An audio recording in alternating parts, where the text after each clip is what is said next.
Alrighty, good morning everybody. How are we all doing today? It's good to see you all. Yeah, and I'm excited to be playing some Phoenix Wright today. Hope you all are doing well, having a great evening, or good morning. Hey, Jelly! Great to see you, how's it going? Yeah, glad to see ya.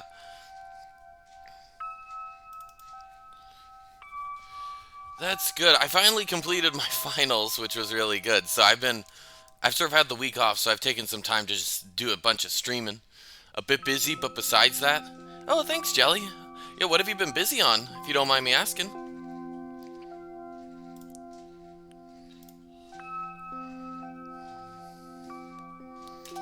Switch to the game tab. Just some school. Okay, are you finishing your semester too? That's gotta be kind of crazy. I mean, I know it was for me.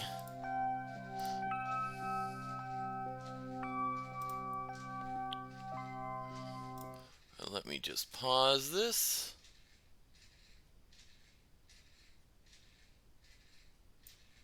There we go. Awesome. So 3 more weeks, and then you pass the year. Wow, you still have 3 more weeks. Dang, dude. But hey, I wish you the best of luck. I know you can do it. Then you pass the year. Dang. So then, how many? If you don't mind me asking, how many more years school would that leave you? Like, how much more do you have to do?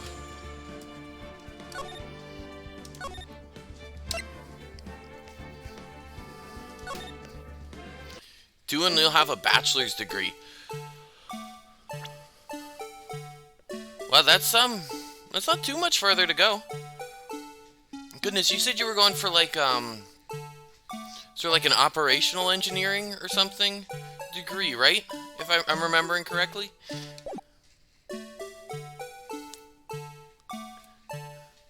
Yeah, awesome. Yeah, well, I wish you the best of luck. You got this, dude. You're gonna totally get it.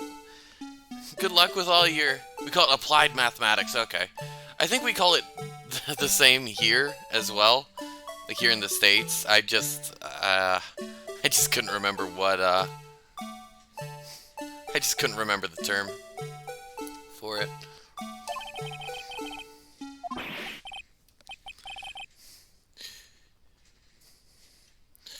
Alrighty. So, if I remember correctly with the story... Let's look at the court record for a second. Goodman got murdered. This guy. Yeah, this guy right here. Yep, on this ID card. He got murdered. He died. So, with this knife in the back of Edgeworth's car... Cool. Her sister... The one girl we're with, Ema... Her sister has confessed to the crime, but we think she's innocent. So we're just trying to prove that. And yeah. Cool, we're going to keep going from here. Hey, pal. What are you doing here? That's my line, Detective Gumshoe. Specifically, why were you dancing over there? What? Well, at least he doesn't seem to be busy. This isn't our chance. This is our chance to get information. Hey, I'll have you know I'm a very busy man, pal. I'll give you one word of advice, pal. You'd better not agree to defend the suspect in this case. Well, why not? Huh? Well, it's just that the chief prosecutor's confessed to the crime. She says she summoned a detective to the prosecutor's office and she killed him. But what if she's not telling the truth? Yes, well, no, come on, pal. There's plenty of evidence against her. But what if the evidence was faked? Hey, pal, can I speak to you for a second? Huh? Me? Why is this little girl so peeved at me? She's a relative of the suspect. She's Lana Sky's sister. Whoa, the chief prosecutor's little sister. Just please investigate this case carefully, okay? Scientifically. Yes, sir. Oh, by the way, you might want to keep your voices down. You don't want to be overheard using words like faked. Huh? It's just, It's just a sensitive issue with us these days. So, what are you doing here, Detective Gumshoe? Me? Oh, well, nothing really. They kicked me out of criminal affairs. Detective Gumshoe, what did you do this time? What do you mean this time? Then, what happened? I know things are busy right now. I mean, with my sister's case and all. It's true. We've never had a chief prosecutor murder anyone before. Only the highest ranked people are being led into criminal affairs right now. The lowest ranking guy in there is our chief of detectives. They're not letting any of us rank and file detectives in at all. None of you? I know this is an important trial, but isn't that a little odd? So anyway, I thought I'd spend the day getting the badger dance down pat. Is there anything else you could be doing? Jeez, the chief of police himself is directing this investigation, pal. An officer marshal was assigned to the underground parking lot. Officer Marshall. Now that I think about it, Emma did seem to know that Marshall guy. Is it Emma or Ema? Because, like, usually Emma has two M's, right? E-M-M-A. Or is it Ema? I think that's a name. Isn't that a name? I'm not sure if that's a name. A patrolman in charge of crime scene. It's unheard of, pal. Okay, present. Detective Gumshoe, what can you tell me about this? Huh? Hey, pal, this is Detective's ID card. You can't just keep that. You have to turn it into the police. It's people like you that get me into so much trouble all the time. Meaning Detective. Gumshoe must drop his card a lot. Don't call me pal. Let's see. Bruce Goodman. Goodman. Sounds familiar. Nah, my mistake. But didn't you work together with him in criminal affairs? Whoa! Now I remember. Bruce Goodman. He's the victim. That's what I thought. Can you tell us more, Detective Gumshoe? Apparently not. Let's show him this. Hey, that's it. That's the King of Prosecutors Award that Mr. Edgeworth got yesterday. Were you at the awards ceremony, Detective Gumshoe? Of course, pal. I got an award for diligence myself. Ah, congratulations. I was wondering, why is the award a shield? And why is it broken? Oh, there's a reason. I'll tell you what it is later. Apparently, he's forgotten. But I was proud of Mr. Edgeworth for winning that award. Even with all the naysayers in the prosecutor's office. Naysayers? Must be because of the rumors. Let's see if... Found him Mr. Edgeworth's car stabbed with Mr. Edgeworth's knife, huh? What could drive Chief Prosecutor Sky to do such a thing? Wait, I didn't mean... I mean, of course, somebody else really did. Someone who must have a grudge against Mr. Edgeworth. The car and the night do seem a little too well organized to be a coincidence. Poor Mr. Edgeworth. What could have happened? We have to find out a little more about what's going on with Edgeworth. I don't think there's anything else I can really... Oh. So this ID card belonged to the victim? He was a detective like myself. Detective Bruce Goodman. Don't you think it's strange? I mean, why would the victim's ID card be lying on the ground where we found it? Well, Detective Goodman should have been at the police department yesterday. There was an evidence transfer for a case he handled 2 years ago. Evidence transferal? Mr. Edgeworth mentioned that too. But Detective Goodman was killed at the prosecutor's office. Well, that's the thing. It's hard to say this, but... Word is that Chief Prosecutor Sky called him out there to the parking lot. And Lana's confessing as much. He's in a tough spot. Again. Again? Oh yeah, after that whole murder trial. Well, it all started with the murder of that defense attorney, Hammond. But Mr. Edgeworth was found innocent. Listen, pal, there've always been rumors about Mr. Edgeworth. Forging evidence, making deals with witnesses.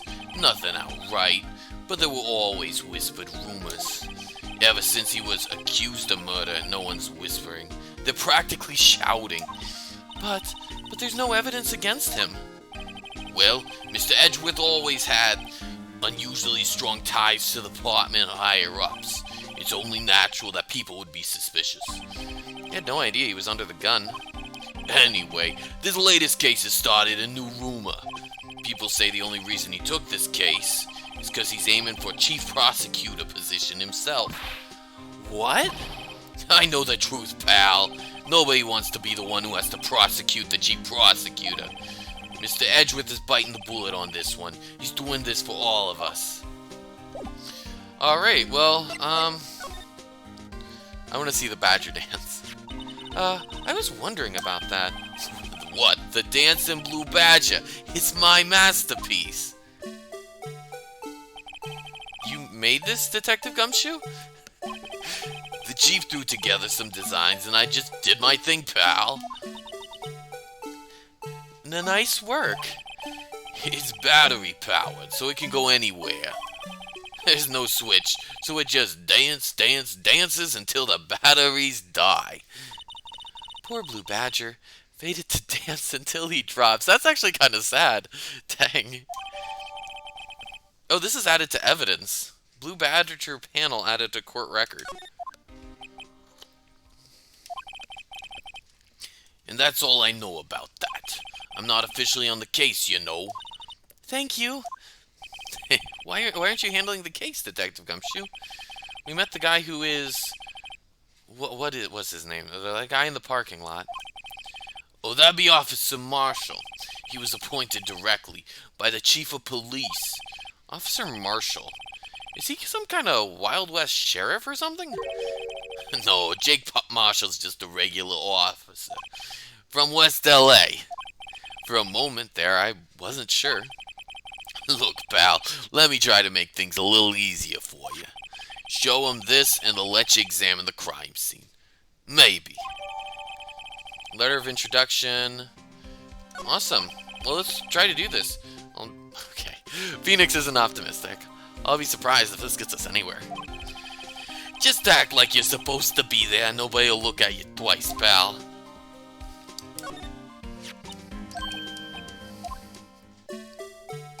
Okay, I was just seeing if something different would pop up, because the check mark wasn't appeared.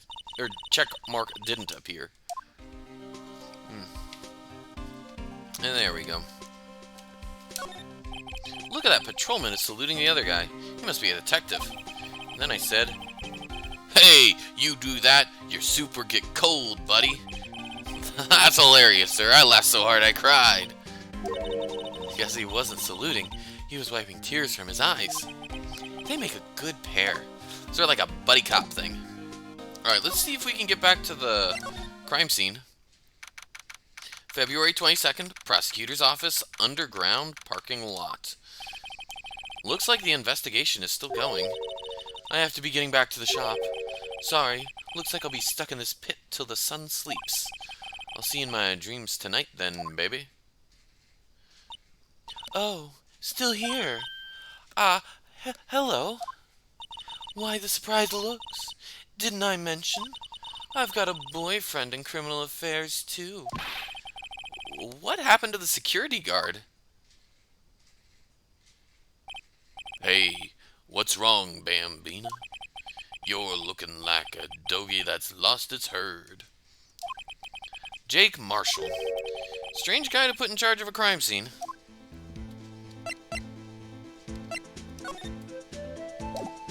Okay, anything to talk about? There's something I want to ask you. The scene of the crime. A cold grave for men who've lost their dreams. And me, I watch over them as they sleep, dreaming of the desert's harsh judgment. He's asleep. Well, should we show this hopeless case something to catch his interest? Oh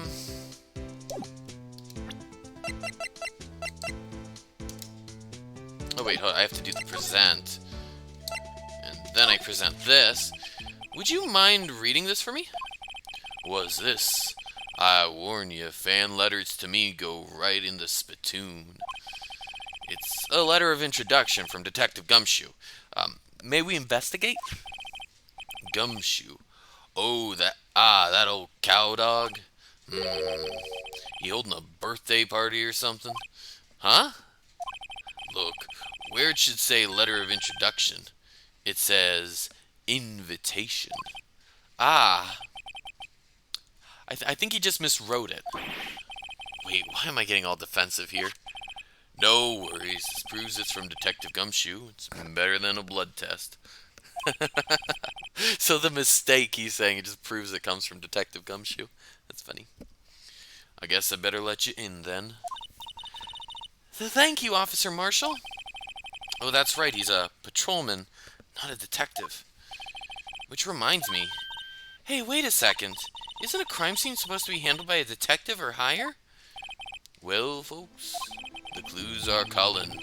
Welcome to our gold strike. Be like Settler. Strike out for lands unknown. Manifest destiny. Let's have a hootenanny. Note to self, police investigations are like settling land. Well, Mr. Wright, what do you say? I say I won't be needing this anymore. Detective Gumshoe, letter of introduction, crumpled and discarded. Cool. Let me see what he thinks of the badger. Alright, compadre, count to 3. Huh? You gotta do that if you're gonna draw evidence on someone. That's what we do in Texas. Remind me never to visit Texas. Texas is a great state. I love Texas. Okay, so now we can do the slide. Cha-cha, real smooth. Alright, so let's check this out. This looks like a cell phone. Scientific analysis would suggest this belonged to the victim. I can't think of anyone else it would belong to. What's so scientific about that? Should we check it out? Sure, let's check it out. Right, let's check it out. Alright, it's automatically moving there for me. Oh, okay, so we're doing this mini game. Oh wait, shoot, no, oh my gosh, no. Okay, court record. Dang it, I'm so used. I have a Switch as well, and I'll play different games with my wife. And the A button and the B button are in different oh, yeah, they're flipped into positions. So sometimes I feel like I explain this every time I just randomly hit B instead of A. His phone's still on the redial screen. Redial? Mr. Wright? Most phones keep a record of all the calls you've made and received. You just press the blue button to display the last number you called. Convenient, isn't it? I'm surprised you didn't know about it. Sorry to disappoint you, but even I know about things like redial. Huh? Oh, I'm sorry. It's just, you never know with people from your generation. Oh, whatever. Let's just check this phone out. Alright, so check the redial button. Now, to see who the owner of this phone called last, note to self, defense attorney doesn't think first, he just pushes the button. Beep. Hey, that song, I know that. Hey, what's going on over there? Sorry. I see you, partner. You pressed redial on that phone there, didn't you? Well, yeah. Whose phone is this anyway? It was on the ground over there. Whose is it? That belongs to Chief Prospector Sky. What? It's my sister's? She apparently dropped it when she was taken into custody right after the crime. Look, the last call was made right when the murder occurred. Looks like she was fixing to call someone. Except she only spoke for a few seconds, according to this. Who did she call? No idea. Sorry, partner. Now I got a question for you, partner. I heard a phone ring right now. One of those newfangled ringtones. Oh, that? Oh. I'm sorry, that was my phone. What? Your phone? Yeah, it's kind of strange, bud. Someone called me right as we picked up the other phone. Wrong number. I hope you're not lying. They shoot you for that in Texas, partner. This guy's from West Los Angeles, and he's acting like he's from Texas. Uh-oh, I've incited the wrath of the Lone Star Patrolman. Cell phone added to the court record. So I'm pretty sure her phone called me. Okay. She was trying to get into contact with me. This appears to be the car where the body was found. It looks like the lock on the trunk is busted. The crime took place in the underground parking lot at the prosecutor's office. The body was found in the trunk of my subordinate's car. Quite a luxury car. It just screams, I have money to burn. Yeah, prosecutors get the big bucks. This rope, is it? Yep. They laid in the outline of the victim's body. So wait, the victim must have died when the killer closed the trunk on him. You've gotta be the only person I know that would come to that conclusion. I mean, there was like a bloody knife. B block is through there. That's where visitors park. I can see the Lunchland car over there. Far in the distance. Hey, you're right. I like the cute design of the door. I can see a cartoon cow munching down on a juicy-looking steak. Doesn't that strike you as a little creepy? Yeah, that's a bit creepy. Little, cannibalistic. Just don't think too deeply about it, and you'll be fine. So is this like a car vending machine? Like, how do people park in there? You know, or how does a car park up here? I don't... What's this? Looks like a note of some sort. Look, something's written on it. 6-75 12-2. Oh wait, 6-7S 12-2. There's a name printed on that paper above that. Goodman. Maybe it fell out of his pocket when he was killed. Well, so? What does it mean, Mr. Wright? How am I supposed to know? Note to self, for deductive reasoning, go to Edgeworth, not Wright. Sure, Edgeworth wouldn't know what this means either. Okay. Now, someone might have to confirm this for me. Okay, so I'm guessing the 12/2 is a date. Okay? That's my hypothesis. So in America, we write it like month, day, year, or so like month/day, because like that's how you speak it. Like you say April 1st or you know May 29th or whatever. So it could be December 2nd, but I know in Europe I think they switch it. Like they do day, month, year, so it's like in ascending order of like length of time. So this could be February 2nd, February. Did I say 22nd? February 12th. So that's my guess, but 6-7S, I have no idea what that means. But the 12/2, I'm guessing, is a date. To keep our eyes peeled, it's either December 2nd or February 12th.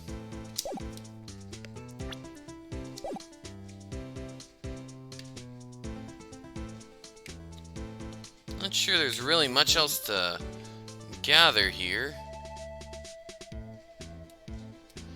Let's slide to the left. Alright, let's see if we can talk to him about stuff. Officer Marshall, could you tell us more about the victim? You know, I think if you had a flask and you were drinking on the job, That would probably be good cause for firing. Hey, Kaz, welcome to the stream. Good to see you here. Just investigating some evidence. Good men always die young. Remember that, partner. Could you be a little more specific? Bruce Goodman, he was a detective, right? Well, aren't you a feisty doggy there now? Detective Goodman was stabbed here at 5:15. Smiling Madonna told me the tale. I think he means the witness, Miss Angel Starr. Maybe math equations? 6 minus 75 and 12 divided by 2? I think that's not a bad idea. I thought that was a 75 as well, but when it popped up on the screen, it said 6-7S. So I think the game is thinking it's an S. I was thinking it was a 5 myself. Or maybe it could be. Maybe it's just trying to mislead me. Maybe that's not a bad idea. Maybe I'll look into that. If what would it, 12 divided by 2 is 6, and 6 minus 75 that's a negative 69. So if either of those numbers come up, I could relate it back to this. That's not a bad thought. One stab to the chest, fine piece of work. Then here's the autopsy report. Maybe Phoenix is still being portrayed as quite dumb. I mean, he's just... Okay, maybe he is. I mean, he's not dumb. Like, the way he's able to piece together some of these cases is... like, crazy. But...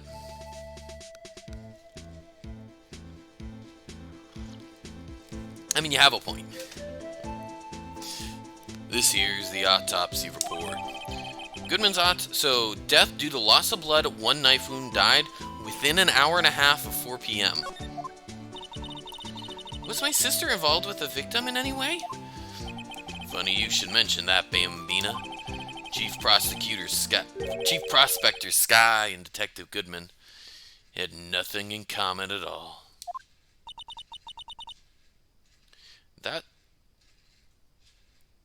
Nothing in common? They apparently worked together on a case a few years back. Guys, did you have to say... Now I can't unsee that. You're right, it does look like a little dog mouth.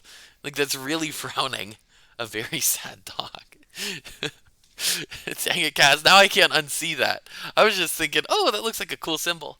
But now all I see is dog mouth. Dang it. They apparently worked together on a case a few years back. So there's no motive. Goodman wasn't a particularly gifted detective. That's one reason why he didn't do much work with the chief prospector. But my sister called the victim here on the day of the murder, right? Here, to this parking lot? So it seems. Like calling an unarmed man to a shootout at high noon. I don't mean any offense, but Officer Marshall, you're a patrolman, right? Not a detective? You calling me out? They shoot you for that in Texas. Huh? I was one of them fancy shoe detectives till 2 years ago, to tell you the truth. Oh, really? Now he tells me. But you're a patrolman now, so how can you be in charge of a crime scene? Nothing gets by you, does it, Bambino? So why are you in charge? No reason. Just short on hands right now. Keeping an eye out in the meantime. That's odd, though. Detective Gumshoe was saying he had nothing to do. Nothing important, at least. He's nothing but a sad old cow dog that can't find his tail. Maybe it's because he runs with that Edgeworth, eh? Edgeworth? That cow dog's been kicked out of this cattle run by order of the chief of police. Just, he don't realize it yet. Detective Gumshoe kicked out of the investigation? Alright, let's learn about Lana. So there's no connection between Detective Goodman and my sister? That's correct, but there's a gold mine of evidence against her. And the prospector tomorrow is none other than Edgeworth himself. I'm afraid your sister's fate is decided, Bambina. many condolences. Officer Marshall? Yeah, Bambina? How can you say that? You and my sister, you were... Is there something between us and this cop that her sister and I don't know about? I apologize, Bambina. Something must have gotten to me. Maybe it's that dry wind that's a-blowing through the prospector's office. Dry wind or ill will? Someone's up to something here, but who? Suspicions about Edgeworth have been flying around for nearly 2 years now. Forged evidence and arranging testimonies, you mean? He was unbeatable because he did whatever it took to win. Unbeatable, that is, until he met you. Oh wait, that was Marshall saying that. But rumors are just... rumors, aren't they? These are prosecutors we're talking about. Evidence is everything to them. If you follow the rumors about Edgeworth to their source, you find one person. But they're off limits. Untouchable, you might say. One person? Who? Hate to say this, but it's your sister, Bambina. Chief Prospector Lana Skye. What? My sister? Edgeworth couldn't rustle all those cattle by himself. Some people load their guns with bullets. Some people load them with deals. What you're saying is that Edgeworth was making deals to win trials? Where there's gunshots, there's bound to be bullets. That's what the old-timers say. There's a big old secret hidden around here somewhere. Everyone knows it. Is that why Detective Gumshoe was taken off the case? Did they target him because he was closest to Edgeworth? So, well, how are we doing, Mr. Wright? Guess we've got some clues. We have an autopsy report, a note from the victim, and a cell phone. So, you think we'll be okay? Well, the only thing still bothering me is that Lana is confessing to the crime. She says she did it. No problem. I can guarantee that she's not the criminal. Oh, by the way, Emma? Yes? I know that song your phone plays when it rings. Oh, it was Emma's phone. What?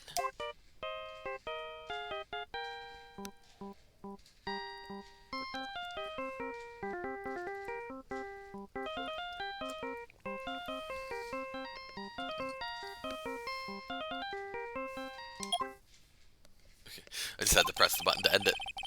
It's the Steel Samurai theme song, isn't it? That popular TV show for kids? Nice tune? Yeah, it is a nice tune. I do like it. That's a catchy ringtone. I get that. Well, I don't really use my ringtone on my phone. I leave it perpetually on vibrate. I mean, it's usually in my pocket, so... It's just more convenient. Doesn't interrupt things. But if I used a ringtone, that'd probably be a pretty nice one. The phone that rang earlier wasn't mine. It was yours. At 5:18, just after the murder took place, your sister called you, didn't she, Emma? I'm sorry. Same, mine's always on vibrate. Yeah, it's just like, like sometimes I'll get an important text during class or something. I don't want to interrupt the whole class. So just have it on vibrate. You feel it vibrate, you take a look at it, respond if you need to, and then you just put it back in your pocket. Nothing's disrupted. It's just so much more convenient. At least I feel that way. Can you tell me what you talked about? She hung up right away. I see.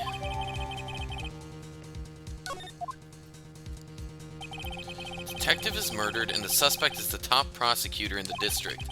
Got a bad feeling about this. Like, maybe I still don't know everything that went on here? Oh, to be continued. Ooh. Awesome. So is the... Say progress up to this point? Yeah. Trial former. I don't know what that means. Here, while we're at a good stopping point, I need to use the restroom. I am gonna be just right back in half a sec. Um, yeah, here, let me just drop you guys off in the Starview Lounge, and I will be right back. Let me get some music going, some wonderful, relaxing jazz. There we go.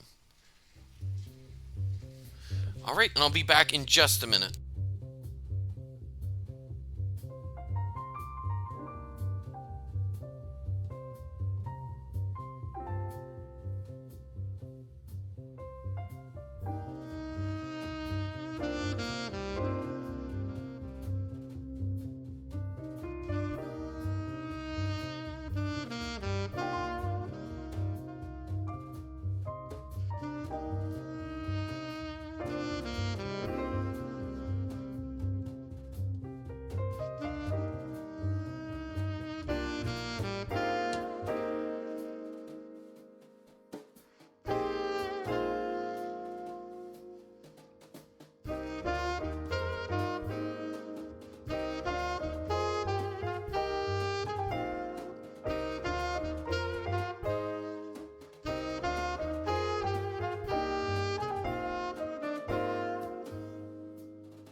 Alrighty, I am back. And so let's get back to the game. Awesome, let me just adjust one thing quick.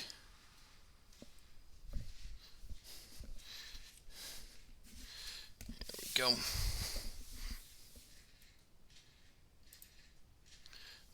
go, and let's switch back to game, and here we go. Let's head into trial. February 23rd, 9:34 a.m. District Court, Defendant Lobby number 2. How did the investigation go yesterday, Mr. Wright?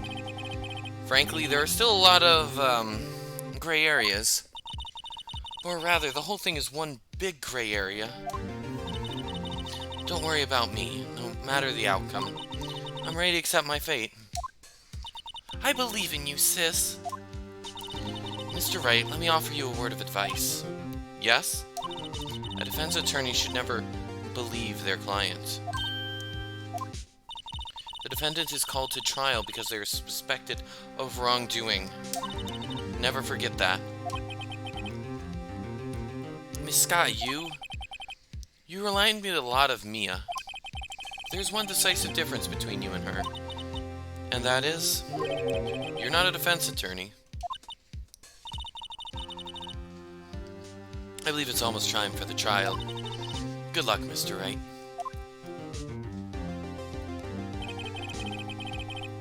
My first trial without a Fae helping me. No one's going to bail me out this time. I'll be alone in there. So I have to discover the truth all by myself. Let's do it, Mr. Wright. I'll be with you the whole way. February 23rd, 10 a.m. District Court, Courtroom number 9.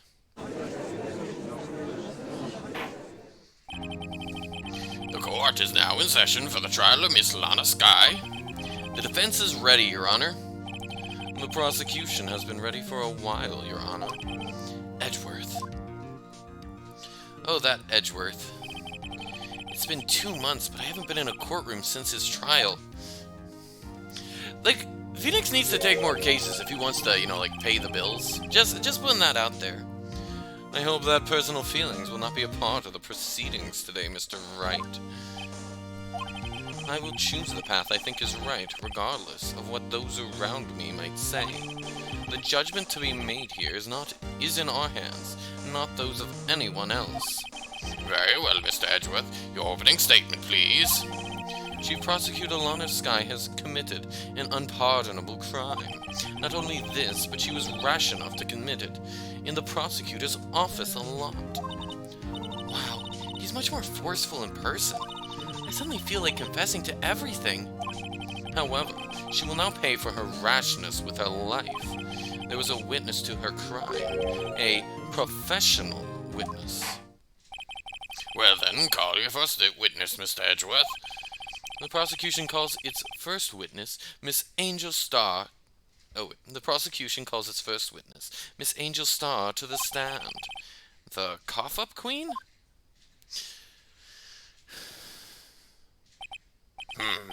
Haven't I seen you somewhere?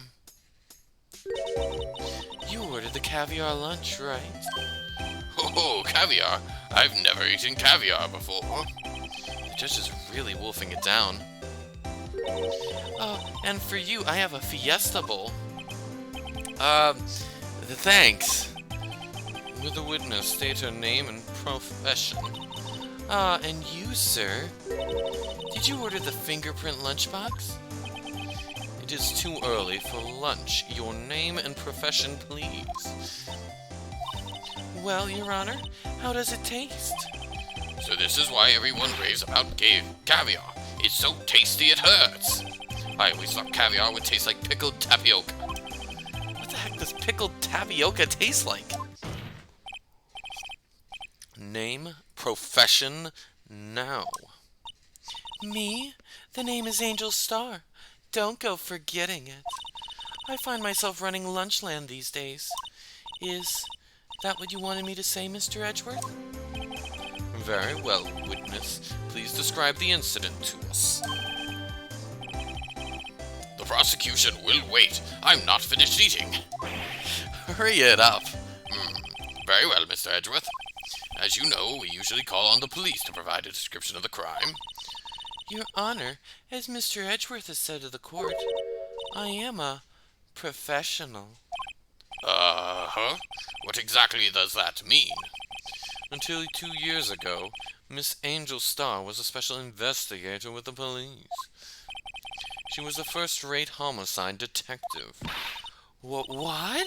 Miss Starr was a detective? Aha! I know who you are. Cough up. Cough up, Queen Angel Starr, Your Honor. Long time no see. Very well, you may continue with the description, Miss Starr.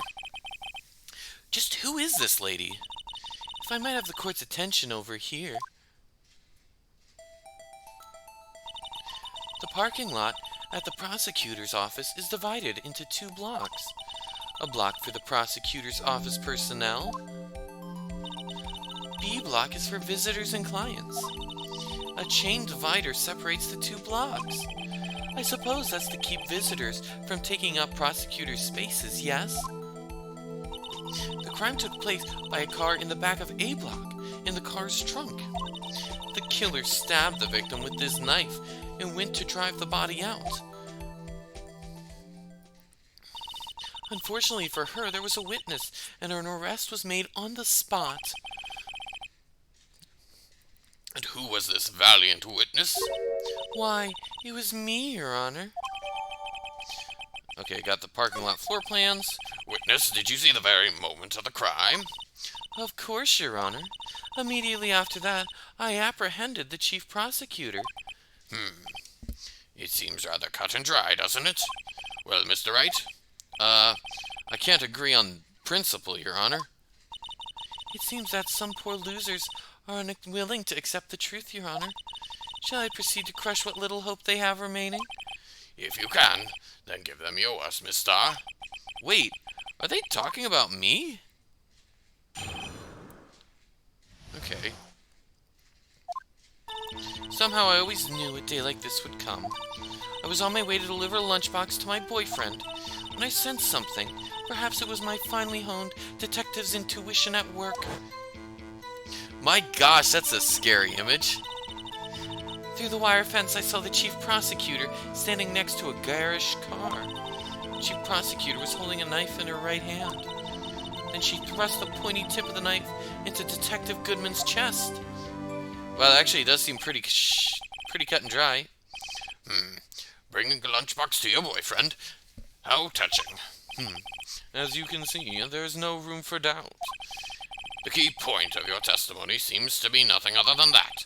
The point of the knife, which you saw being stabbed into Detective Goodman. So, how does it feel to be so utterly crushed? I'm still thinking about that. It's merely a flesh wound, Mr. Wright. Is this a Monty Python reference? Okay. Very well, Mr. Wright. You may cross-examine the witness. Okay. I'm going to press her on pretty much everything. I'll skip this. Okay, this one I will press her on. This boyfriend, he's the detective? Not that boyfriend, the security guard. That boyfriend? You have several? Yes, this boyfriend, that boyfriend, and the other boyfriend. Care to join? Oh my goodness! The yet another boyfriend position is still open for applicants. I'll stick with the lunches, thanks. Note to self, the judge had to think before replying. My gosh, Emma, no. Security guard room is in the lot. In block A block. Wait a second, let me look at the map. I want to check this. Okay. So how could she have parked and walked over if there's a chain link fence? Is there a gap in it?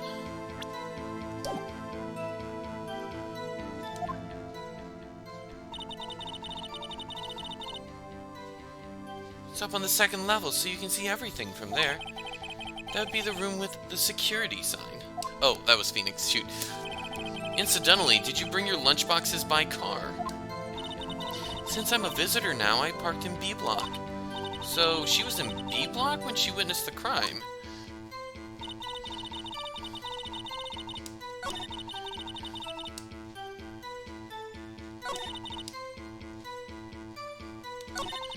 Okay, let me press her on this.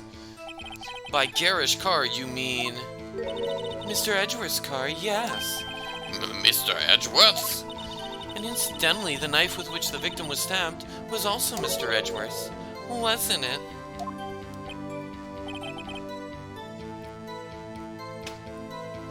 Indeed it was. What an odd case this is. And the person you saw, are you sure it was the defendant? I saw her from no further than 30 feet away.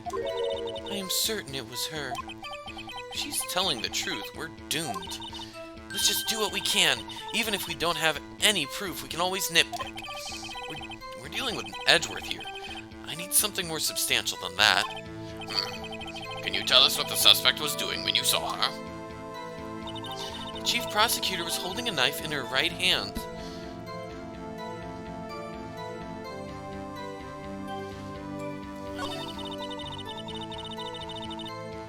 Oh, shoot.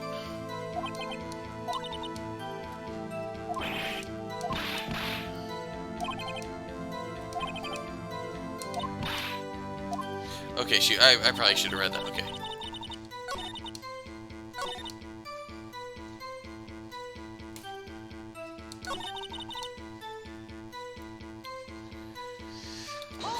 Wait, no, I've already pressed her on this. Oh, shoot. I'm trying to figure out what I need to press her on.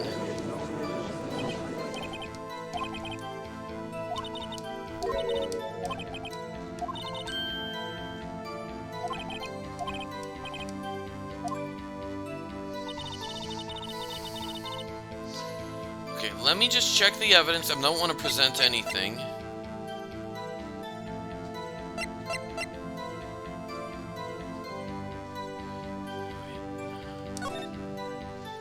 .36 male,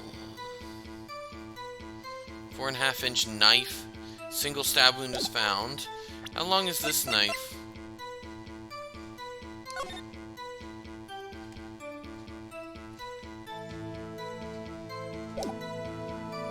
Okay.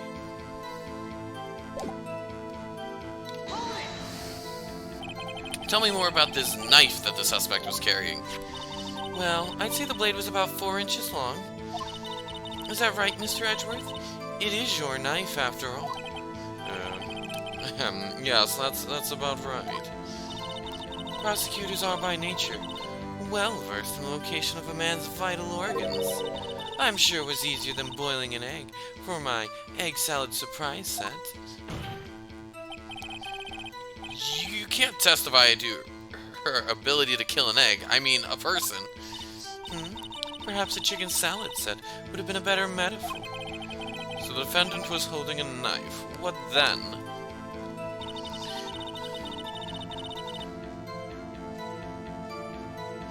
Wait, where did it say he was stabbed? Blood loss from chest wound. It all checks out.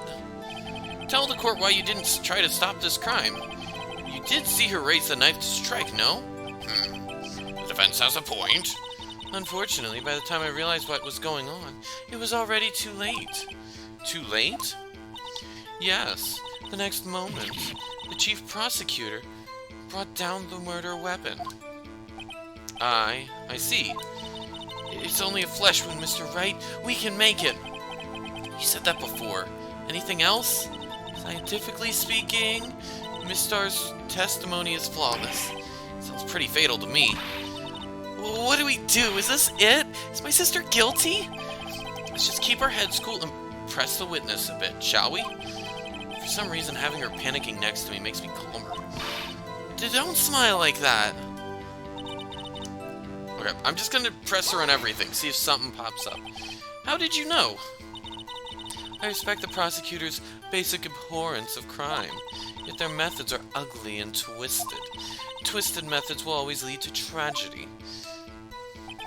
The lunch lady's uninformed opinion is duly noted, given they're used to erasing inconvenient evidence at their whim.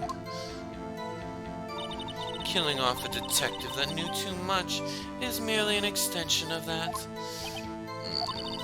Miss Starr, do you have something personal against prosecutors? I felt I had found my dream job when I became an investigator. If I hadn't been laid off by those prosecutors over there, I'd still be one. Laid off? She was fired. To me, prosecutors are nothing more than worms. That said, I'm a pro. As you know, my testimony is unbiased and flawless. Very well. You may continue, Miss Star. I was on my way to deliver a lunchbox to my boyfriend. We already pressed her on that one. You sensed something? So you're saying you had a premonition of the murder? It felt like... How would you say... Oh yes. It was like the feeling you get when you view a pumpkin chock full of seeds. I have no idea what that means. Speaking of a detective's intuition, wasn't the victim Mr. Bruce Goodman also a detective?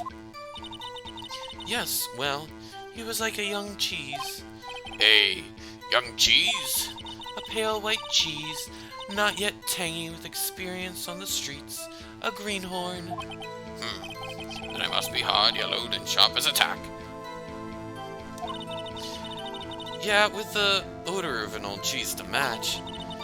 In any case, there, in the lot, I felt something stirring in the back of my mind. The wire fence, I saw the chief prosecutor standing next to a garish car. He's holding a knife in her right hand. Goodman's chest. Okay, I need to look at evidence. Okay, so attorney's badge. I can't do anything here. Investigator's ID card. Autopsy report. Goodman's note.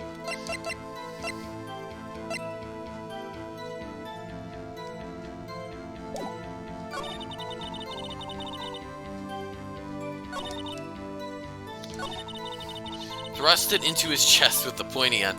I mean, that's generally how you kill someone with a knife.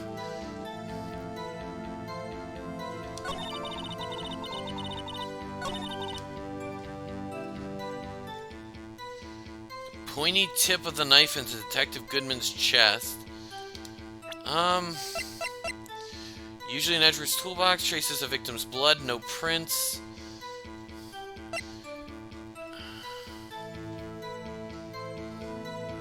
Parking stub.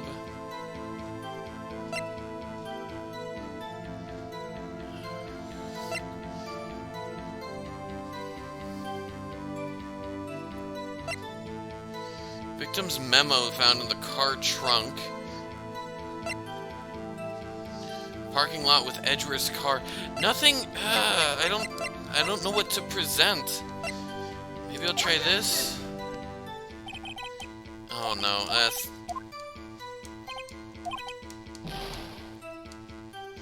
Maybe not now.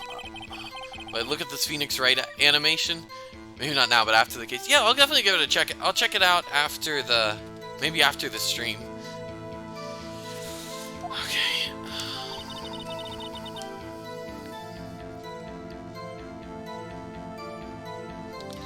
What can I present? A murder weapon? Traces of the victim's blood? No prints?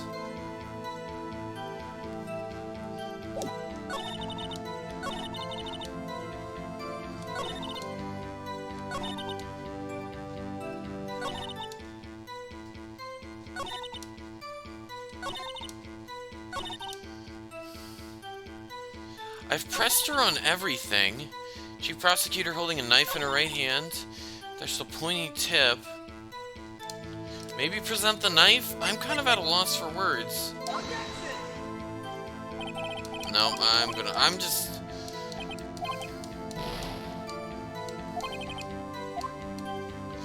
Okay, if anyone has any ideas about this...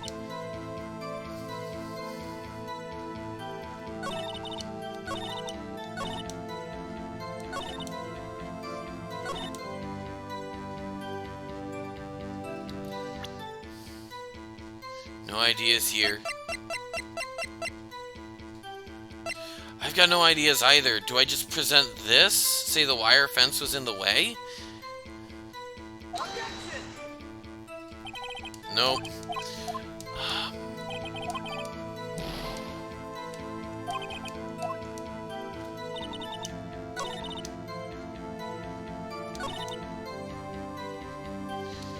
Prosecutor standing next to a garish car.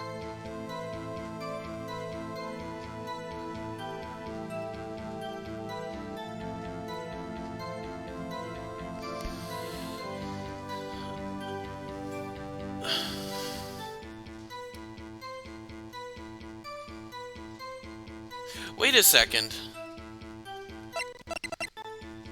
Could this be upside down? 2/21, like SL9?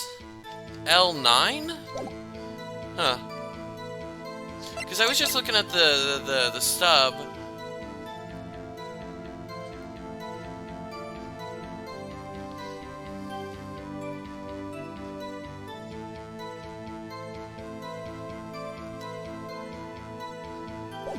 Wait a second.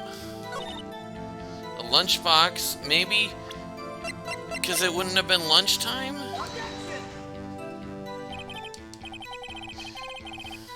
Your Honor, what do you think about the witnesses? SL9 might be a case number like DL7? Yeah, that... Oh, that's a good point. Maybe he was involved with a case. Ooh, that's a really good idea. I like that, Kaz. SL9, it could be a case number, yeah. I'm not sure I follow. Clearly, it contradicts the, I thought. Okay. I think...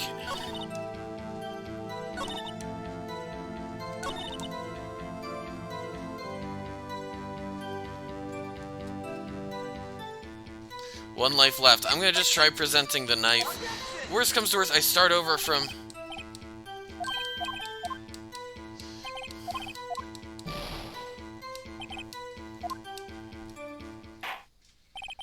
Alright.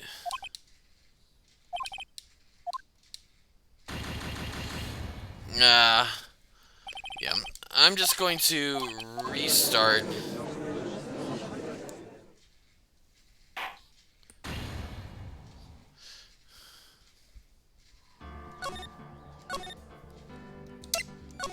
I couldn't find anything wrong. Yeah, put the animation link in the Discord. Oh, that's a great idea. Yeah, if you put it in like the memes section, that would be a perfect place for it.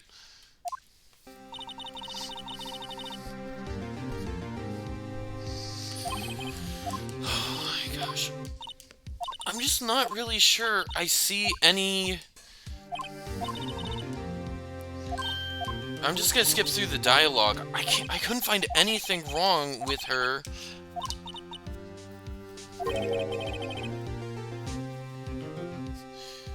That's why the same person is the one you put in the memes. Oh, cool! I look forward to seeing it. I think that'll be funny to see.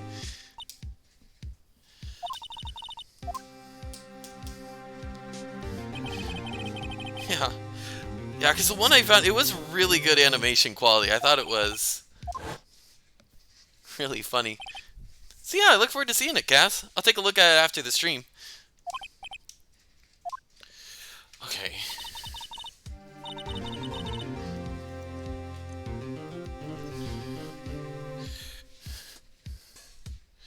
Okay.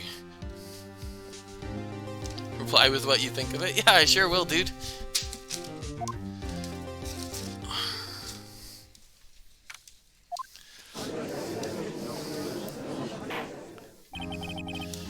Okay. I probably should have saved before dealing with the one witness.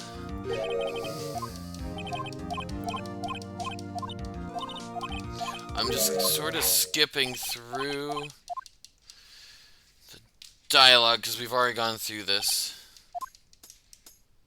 Is it just me, or does, like, her little tassel on her necklace kind of look like a little squid? Maybe it's me thinking too much about things.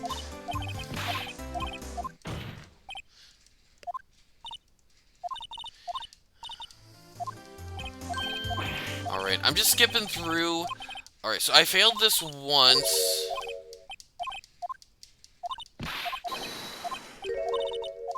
Okay, here we go. Okay. Okay, here we go. So here's the testimony. B block is for visitors and their clients. Chain divider separates the 2 blocks. Keep us visitors from taking up prosecutor spaces. Car in the back of A block.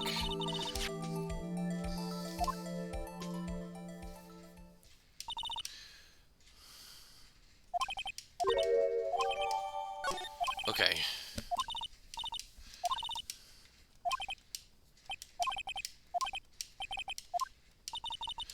Okay. Okay, here we go. So, we're back to where we were. Here's the account. I'm going to go through again and just press her on everything. So, just to refresh. Somehow, I always knew a day like this would come. I was on my way to deliver a lunchbox to my boyfriend, but I sensed something.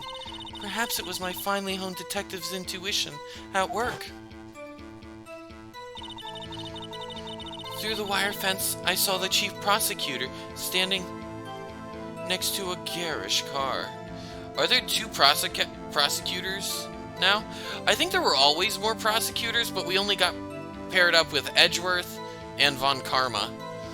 Like, she was, like, above Edgeworth even. Like, she was, his superior, from what, like, I've gathered. So, like, there are always, like, there are more prosecutors, but she was, like, the chief prosecutor. The chief prosecutor was holding a knife in her right hand. Then she thrust the pointy tip of the knife into Detective Goodman's car.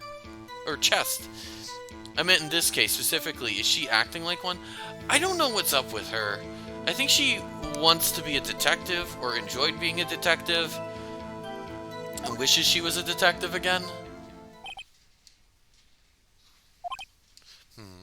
As you can see, there's no room for doubt. But I think she's just a witness right now, even though she's kind of acting like a detective. The key point in your testimony seems to be nothing other than the point of the knife which you saw being stabbed into Detective Goodman.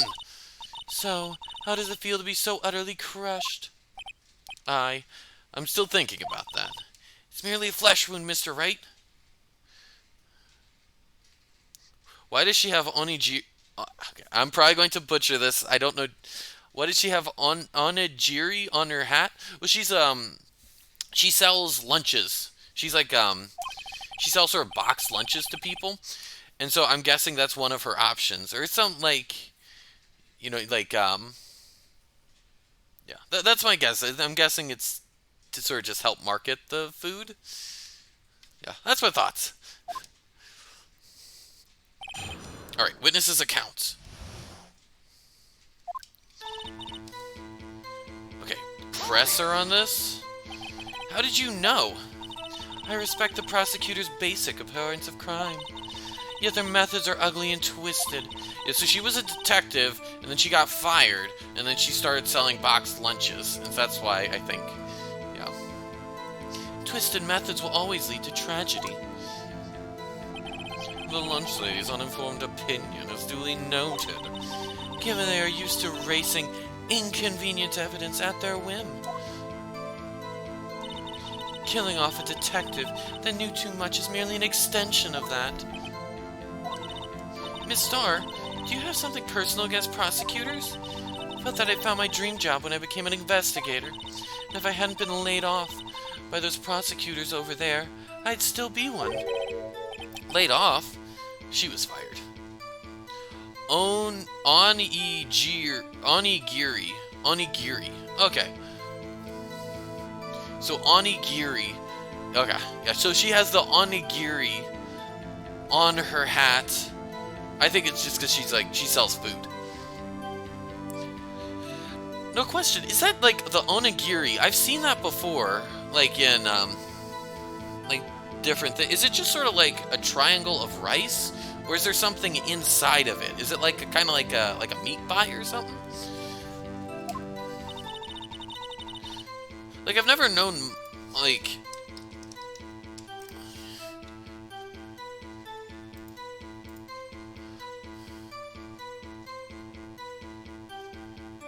is it just sort of like rice with like a seaweed wrapping around it? Like sort of like a wrapper that you can eat? I don't know. That's something I've been thinking about. Like, I don't know. I don't know what's inside of it, or what it looks like, the name of it, just how it's pronounced. Okay. That said, it's a type of sushi, you think? Oh, okay. So maybe there's some sort of, like fish or something. I don't really eat much sushi. I don't know what totally goes into sushi. I think some people have crab in sushi, right? It's usually some seafood. That said, I'm a pro. As you know, my testimony is unbiased and flawless. Very well. You may continue, Miss Star. Okay. Deliver a lunchbox to my boyfriend. Press her on this. This boyfriend, he's the detective? Not that boyfriend, the security guard. That boyfriend? You have several? Yes, this boyfriend, that boyfriend, and the other boyfriend. Care to join? The yet another boyfriend position is still open for applicants. I'll stick with the lunches, thanks.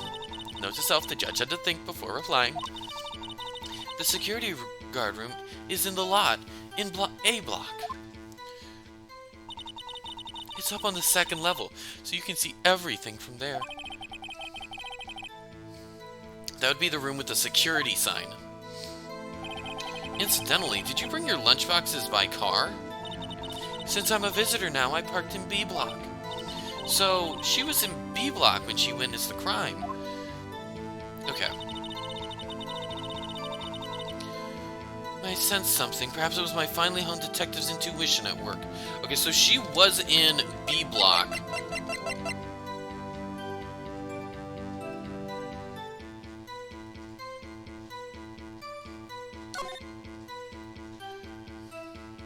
She was in B block when she saw the crime. Maybe we can push on that.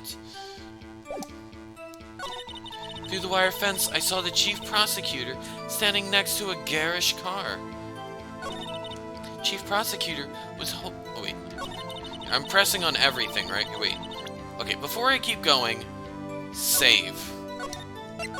Okay, so that way I don't have to go back through the intro dialogue. Standing next to a garish car.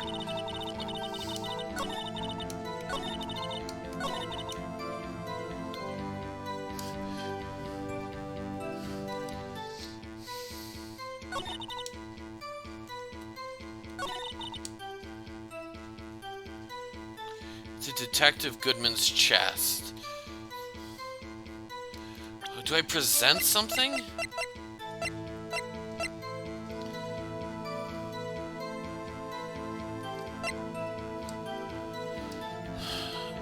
Yeah, so I'm going to restart the save to that point. Exactly, yeah. So that way I don't have to go back through all the introductory dialogue again.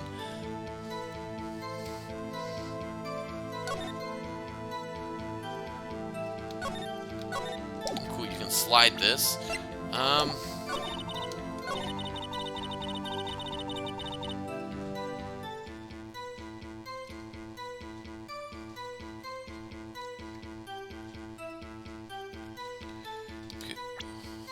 Let me check the floor lot plans.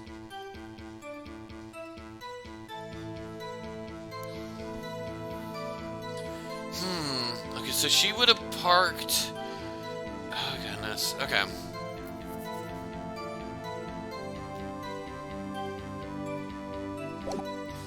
You know what? I'm gonna press it.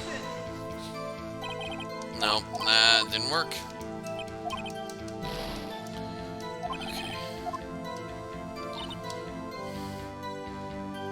Standing next to a garish car, is holding a knife in her right hand. Dashes the pointy tip of the knife into Detective Goodman's chest.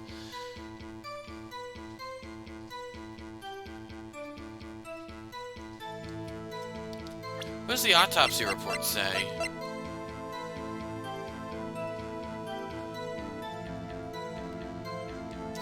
don't know, let's just try. Nope. I'm honestly at a loss here. Just to see the response, try doing the attorney badge on bringing lunch to a boyfriend. I mean, I can try it. Oh wait, here we go. I don't think this is gonna do anything good. Yeah. Yeah, those two didn't work.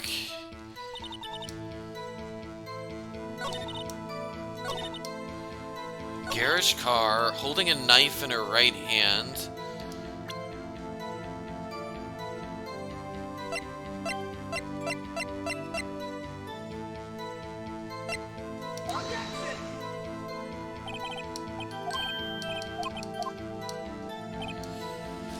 Hoping for a custom response. Didn't happen though.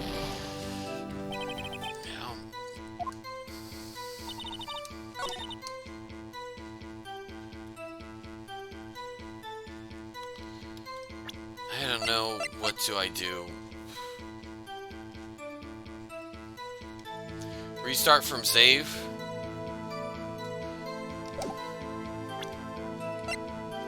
Yeah, maybe.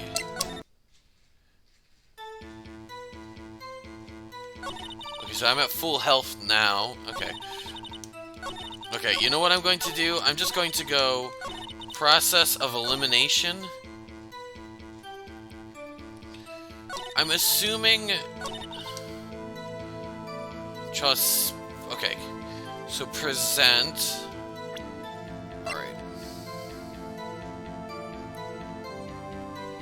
Chief Prosecutor standing next to a garish car.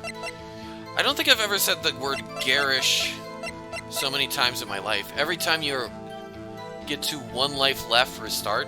That's probably not a bad idea, just because I have no idea how to proceed right now. Nope.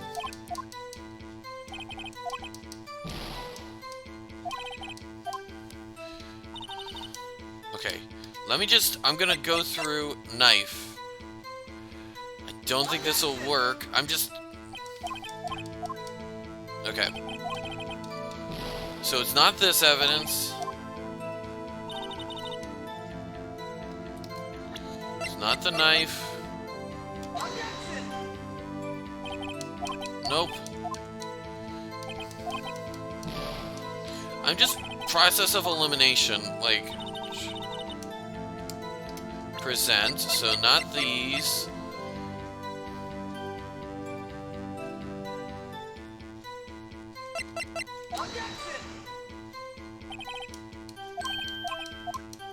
Okay, nope. Every item on every statement except for the dumb items per statement. Yeah. Except for the dumb ones and like the ones that don't have anything to do with...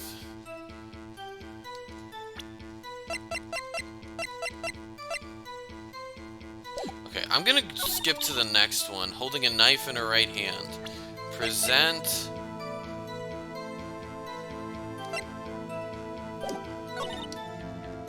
Here, let me try this one. Let me present this. Nope.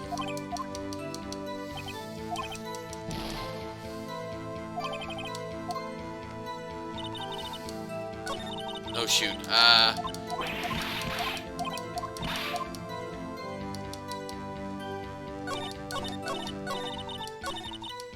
okay.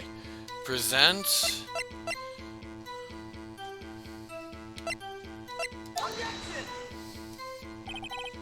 Nope.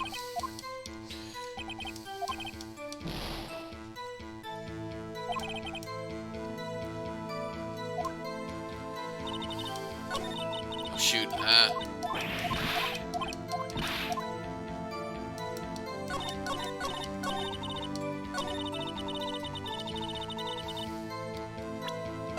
So not the knife.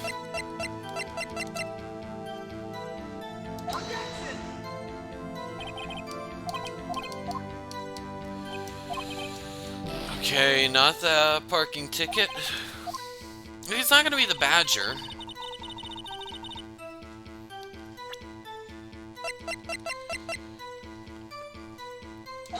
Present the autopsy report?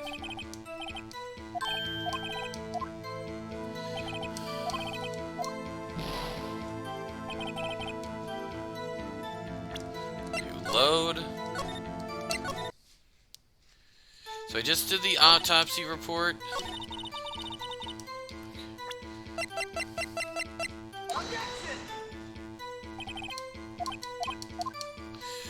Not this one. The knife, the blood isn't touching the point. I mean, I don't know. I think when you stab somebody, the blood kind of goes everywhere. At least that's my thought of it.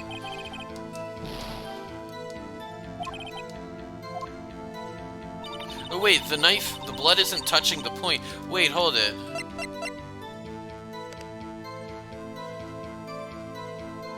Huh, you make a good point.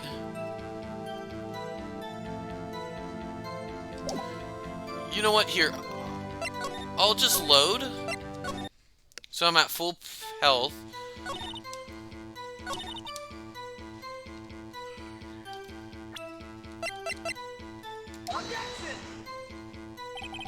Nope. Because yeah, you're right, if you think if it's stabbing somebody with the point of it, wouldn't there, like, the tip of it be all blood covered?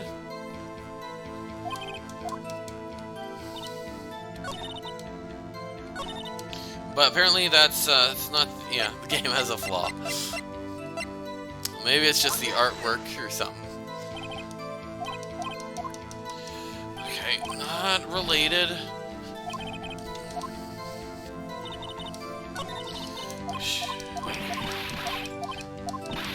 Alright, let's get back.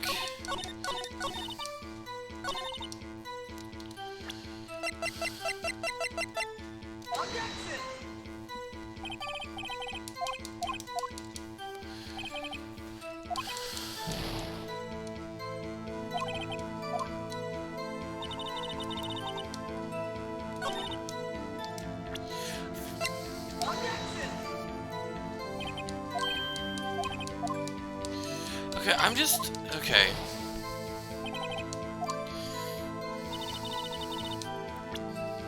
Load. Where do I go from here? Okay, so nothing with the last statement.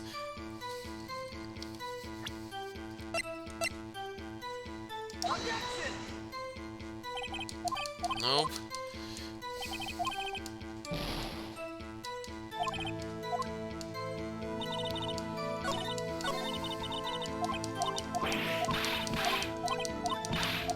Okay,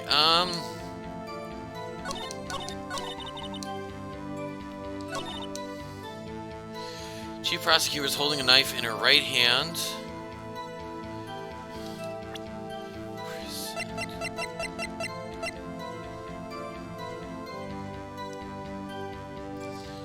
I don't know. None of this seems...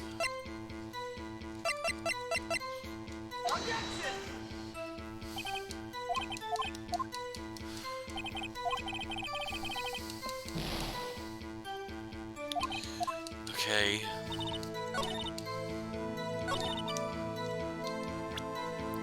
Knife in her right hand.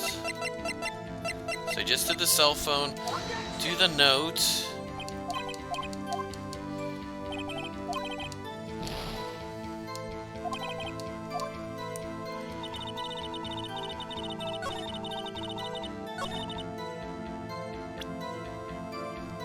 Alright, so not the note. Let's go autopsy report. I think I've already done this one. Okay. Load. Man, I just cannot figure this out. So not autopsy. But here we have the incredible art of brute force. That's exactly what I'm doing. I'm just like brute forcing this. Because usually I can figure out like some idea of this.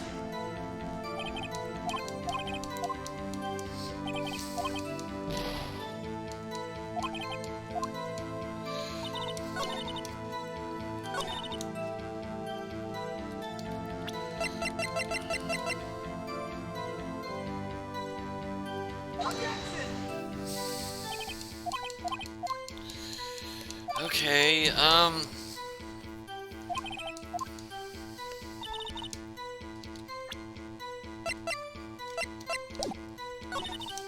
okay.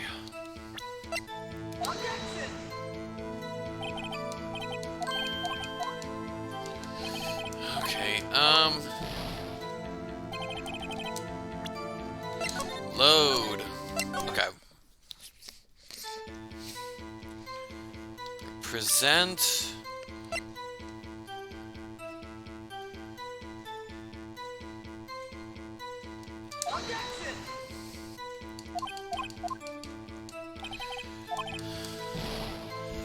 Oh, goodness. Okay. Let's just do this. I'm just not sure how to do this. Wait, here, let me try the boyfriend one.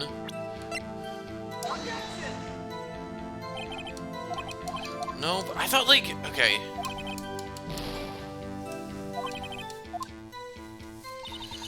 Okay.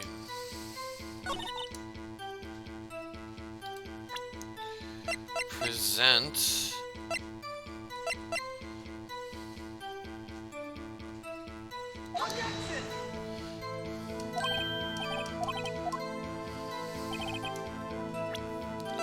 Load.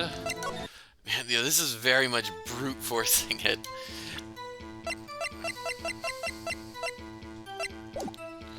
Okay, you know what? I'm gonna go to one of the dumb ones. Someone... My way to deliver a lunchbox to my boyfriend.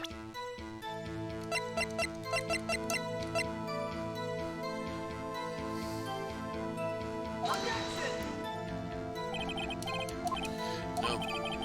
Comes the judge knows everything before the trial. I don't know. I'm guessing judges probably study up, like, the trial before...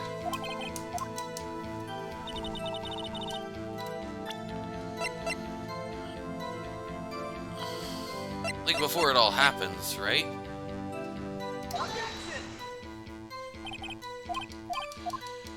Okay.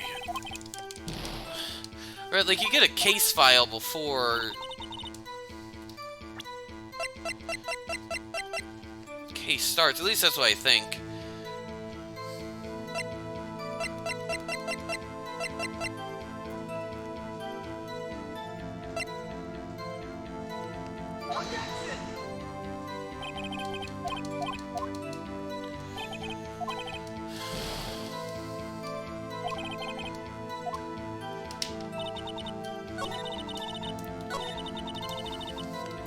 Lunchbox to her boyfriend.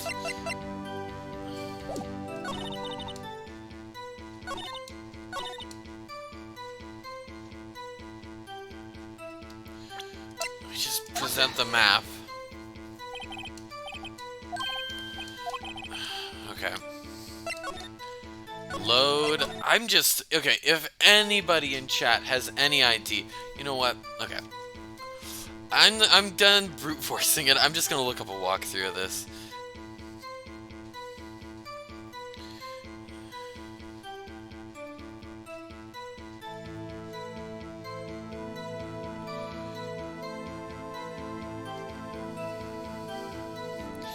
I'm just absolutely clueless.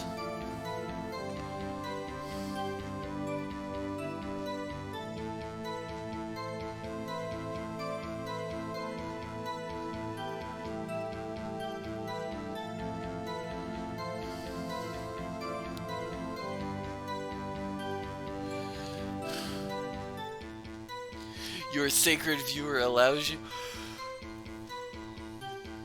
Here, I'm gonna open it up in a new tab.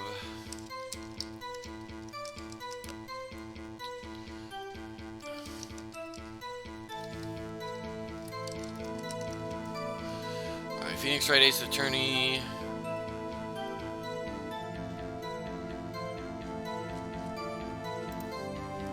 Go to IGN.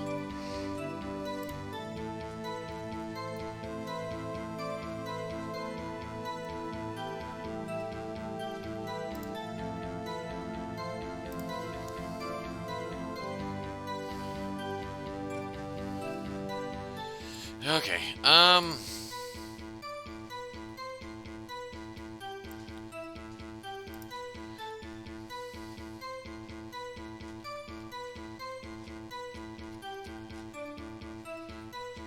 Trial Former.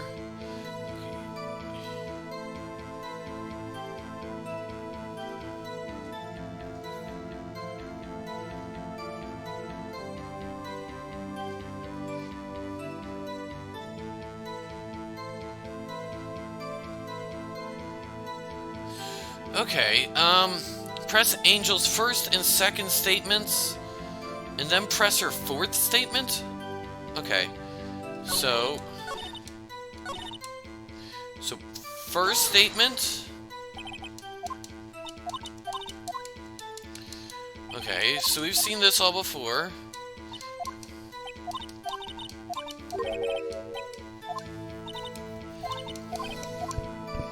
So that's first statement. Okay, so second statement, press her on this.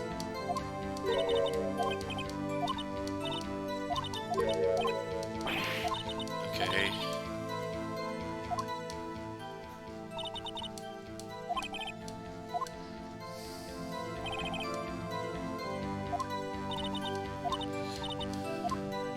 Okay, so this is the third one. And then press the fourth one.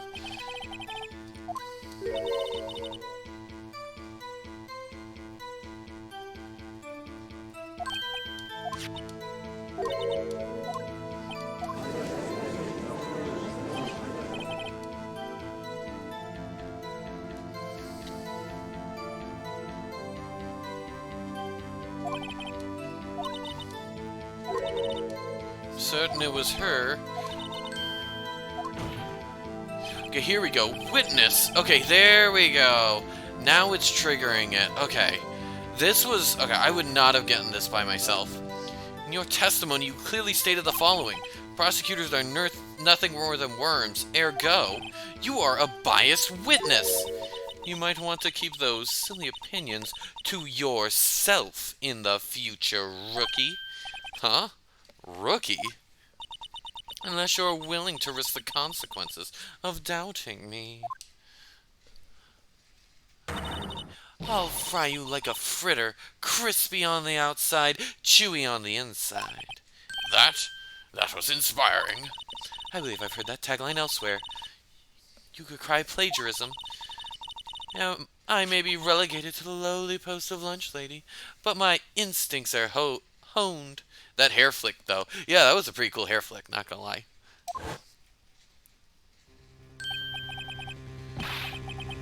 A photograph? You took this?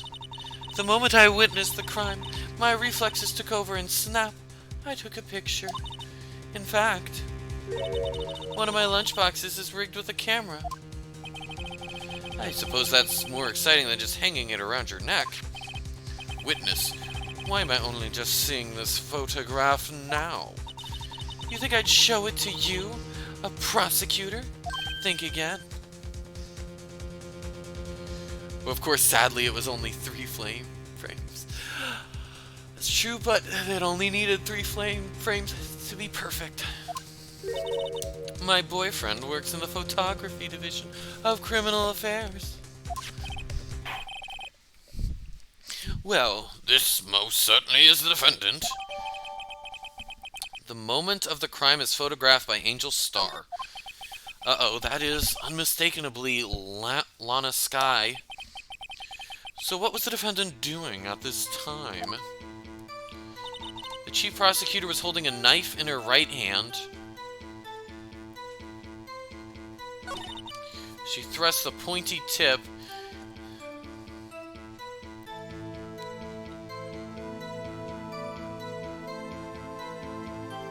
Okay. So do I just, like, present the photo now, I'm guessing? There we go! And that's how you do this. And you witnessed this? You saw Miss Skye stab the victim with the knife? As I've already said, yes. I swear it on my finest salmon swirl lunch. That sure is a fine lunch. But, isn't that odd? Look at this photograph. This is a photograph you took at the very moment of the crime, is it not? Then why is Miss Skye not holding a knife? Ahem. Mr. Edgeworth, your thoughts? Objection. That had to be the weakest objection ever, Edgeworth. Yet it was still stronger than your ever-feeble mind, Mr. Wright. What do you mean, Mr. Edgeworth? This photograph was not taken the moment before the stabbing. This was taken the moment after the stabbing. And how can you tell that? Blood splatter. Huh? See the dark crimson stains on the chief prosecutor's coat? But it's a black and white photograph. Ah, yes, it's hard to tell, but this could be blood. Well, Mr. Wright, I see no problem here. No problem? Except you. Mr. Wright, are you just gonna sit here and take that kind of abuse? Arg, you got a better idea? I'm gonna try objecting. Wait, that contradicts what the witness said in her testimony. Namely, that she took the picture the moment she witnessed the crime. Well, it seems I was slightly unclear. My apologies. That's it? If you run out of lunch, you order seconds. Problem solved. If you don't like it, try ordering the jumbo-sized lunch from the get-go. Good advice. Not sure I understand it, but good advice. I didn't have time to stop her. Prosecutor Skye was cold and calculating like a robot.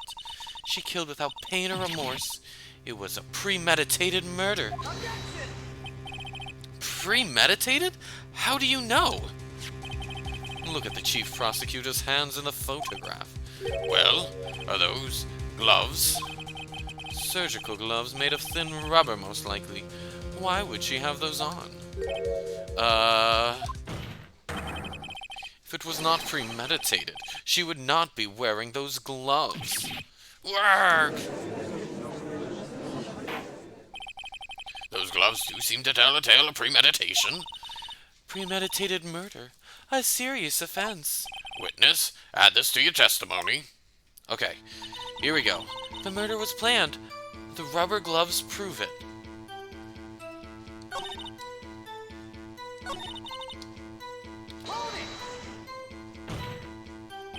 What if she was just in the habit of wearing gloves? Like driving gloves? The gloves were admitted as evidence when the defendant was arrested. They were rubber gloves of the kind used for autopsies. In other words, when the chief prosecutor came to the crime scene, she came to do murder. It's the only possible conclusion one could make. Everything was planned. It was a premeditated crime. Rag! Impressive. I'm sorry they took you off the force, Miss Starr. This is bad. She's got them thinking this was all planned. She can prove this claim, the trial's already over. I've got to think of a way to show that this wasn't premeditated. Okay.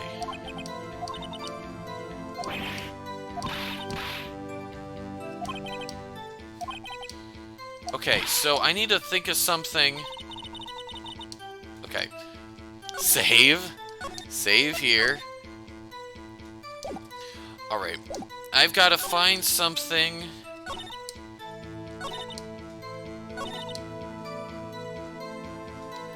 Alright, I need something to prove it wasn't planned.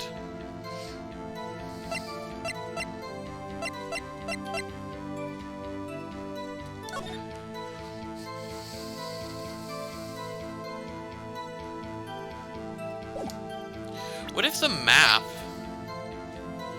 I'm gonna try presenting this. Nope. Oh, dang it. Because, like, I want to prove that it wasn't premeditated. Oh, shoot. Okay, court record. It was premeditated. She wouldn't have been as careless.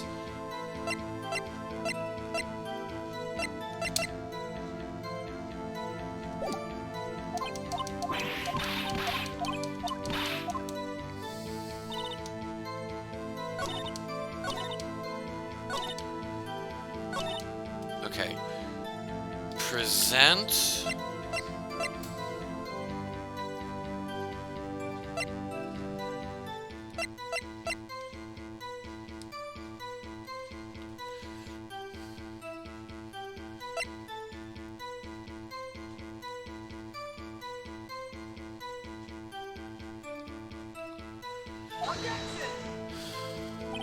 Nope.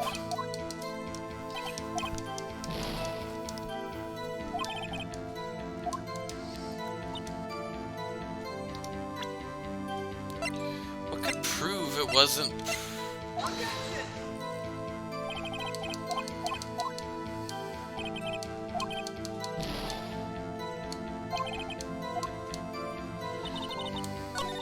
Oh, shoot.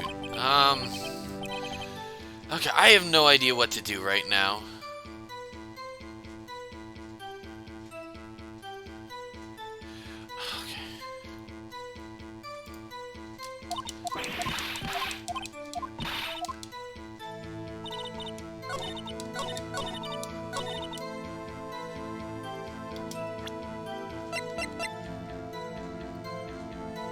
Press that? Okay, this is the one. You always can tell when it's the right thing when the music stops. I sell lunchboxes for a living, you know. That's a knife. The knife. The knife that was in Mr. Edgeworth's trunk. Indeed, it is my knife.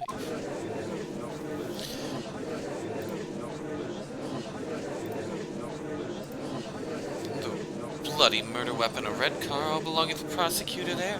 The defendant is the chief prosecutor for the district, right? Mommy, are prosecutors bad people? The defense has a request. We ask that the witness provide an accurate testimony. What's that, rookie? In your testimony, you stated that Lana Skye planned this murder, and that's why she was wearing those special gloves. Seems like a natural conclusion to me. The gloves do indicate planning. However, why would she not also prepare the most important thing? The murder weapon. Oh. The knife just happened to be in the trunk of that car. Ladies and gentlemen, if you're going to plan a murder, you don't forget the weapon. Hook, work! Order! Great, now the tide is turning in our favor. Great show, Mr. Wright. My sister's as good as free. Oh no. Right. I believe the next lunch you'll be eating is humble pie. What? I hope you weren't deluding yourself into thinking that the tide has turned. Not over such a trifling detail. But this shoots a hole in the whole premeditated theory. Bah. The prosecution could care less if it was premeditated or not. The only one who seems to care is that lunch lady over there. The defendant, Lana Skye, murdered a detective with a knife. That is the only thing the prosecution need prove, nothing else. Very good, Mr. Prosecutor. I suppose you think you're clever now. But you know as well as I do that she planned on killing him. It was planned. If it wasn't, why would she have been wearing... I believe I'd like to hear your testimony again. Witness, please tell us only what you saw, not what you thought. How dare you! Oh, there it goes. There's the hair flip again. My powers of deduction are not to be underestimated. Really now?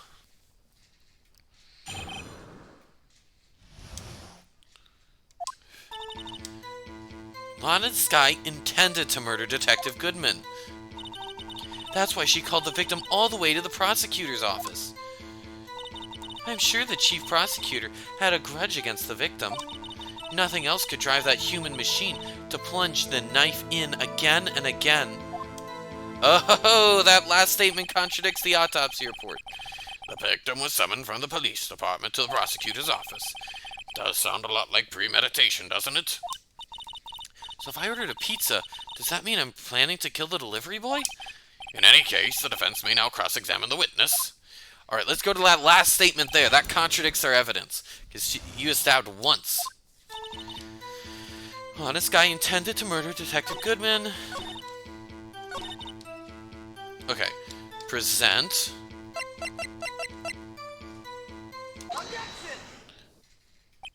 You say she stabbed him again and again. Hold up, girl. We're the people who are deducting, not you.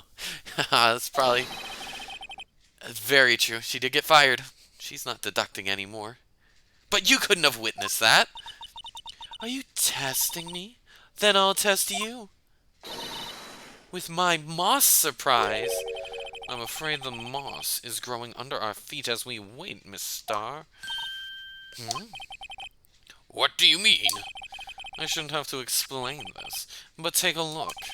The autopsy report states that death was due to a loss of blood from one stab wound. Aha! You're right. Good show, Mr. Edgeworth. What a hunk. He's my hero, really. What about my objection? No one noticed? Well, witness. You got the crime scene set, right? Oh, thanks. I always believed that no one could ever mistake ketchup for blood. But now I realize that such mistakes are possible. So you're saying you mistook something for blood? When she lifted her knife, I thought I saw blood at her breast. Splattered blood from her victim.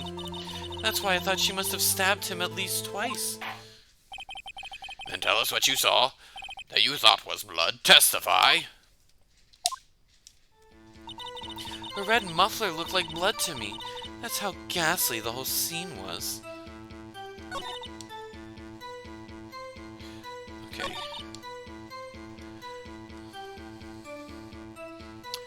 Red muffler looked like blood. That's how ghastly it...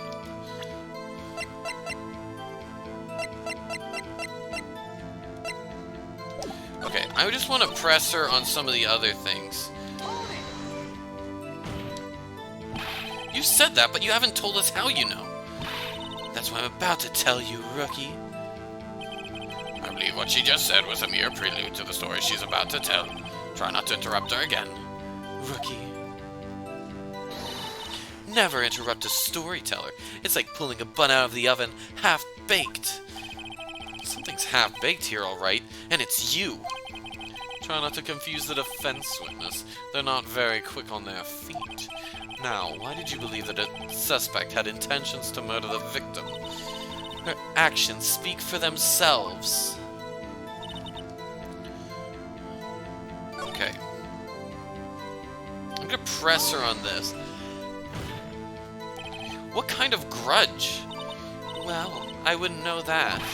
Of course you don't. That's because she didn't have a grudge. Rookie. I have a lunchbox here. Now, what's inside? How am I supposed to know? See, we agree there's a lunchbox here, but we don't know what's inside. A person's life is like a lunchbox with pretzels. Don't you agree? I get it. That's why my lunch was so salty. Pretty sure that's because it was caviar. This judge isn't very good with metaphors. The suspect had a grudge against Detective Goodman. Will you tell us your basis for thinking this? It's simple.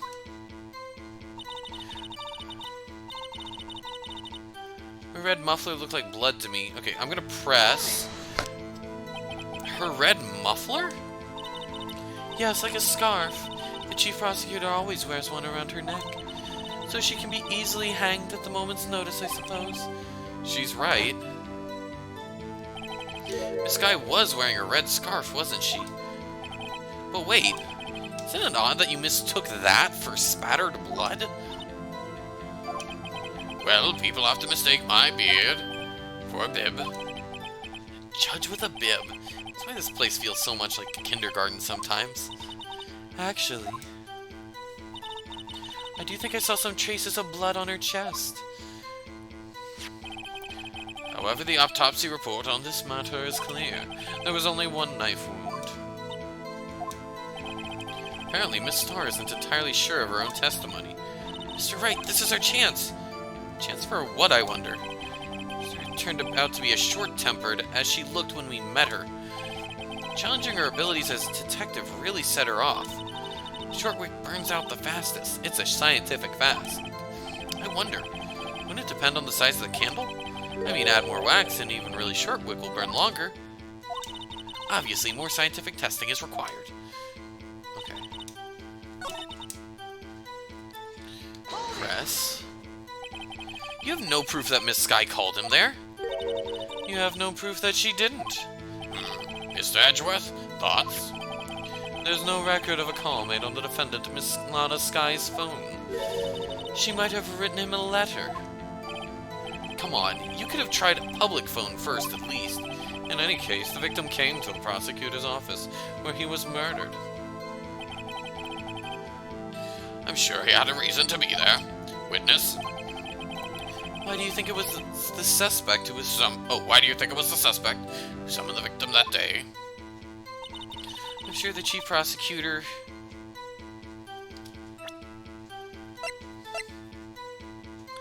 To Edgeworth. 1 knife wound.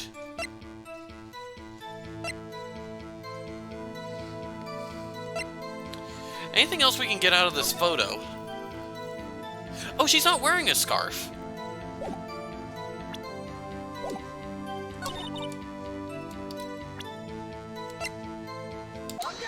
Yeah, she's not even wearing a scarf. Miss Starr, I demand an explanation. The witness is clearly not suited for detective work. What? The suspect was not wearing a scarf or muffler of any kind when she stabbed the victim. And you've proved it yourself with this photograph. Why is Edgeworth arguing the case for me? Huh? But that can't be. Only a professional lunch lady could be so clueless. Congratulations. Perhaps you finally found your true calling in life. Harsh words, but good. In the end, Mr. Edgeworth prevails. What was my objection? Chopped liver? But it was there, a scarf. No, not that, but something red. Really? Well, now, where are we? The witness has given us an entertaining interlude, but back to business. What? Very well, witness, continue your testimony. You saw the crime and apprehended the suspect. Tell us about that. Very well. I do remember some things accurately, at least. Ultimately, we couldn't shake the most important part of her testimony. The most important part? The part where your sister stabs the victim. This next testimony might just be the moment of truth. Apprehending the suspect. After the murder, the suspect attempted to run behind a partition off to her side. I quickly caught her, explained her rights to her, and arrested her on the spot. Ah yes, when I arrested her, she mentioned the muffler. That's what had me confused in my earlier testimony. The chief prosecutor made to escape, but against Angel Starr, resistance is futile. You are quite determined about this scarf, aren't you? I strike like a snake and bite like a cobra. That's me, Angel Starr. That wasn't a very good metaphor. First of all, a cobra is a kind of snake. Don't bother me with details unless you want to get bitten. No, thanks. Note to self, Mr. Wright is weak against poisonous snakes. That was really funny. The chief prosecutor tried to resist, but her efforts were in vain. She knocked my hands aside, kicked over an oil drum. An oil drum? Hard to imagine. Oh, she's beautiful, but deadly. A predator, this one. A leopard woman. Rawr! Very well, Mr. Wright. Your cross-examination, if you will. Okay. Suspect attempted to run behind a partition off to their side. I'm just gonna try pressing on everything. So where is this partition on the floor plans?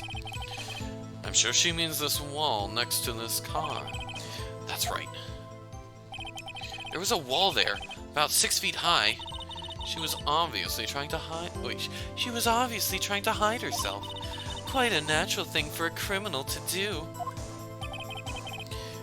And what did you do then? I quickly caught her, explained her rights to her, and arrested her on the spot.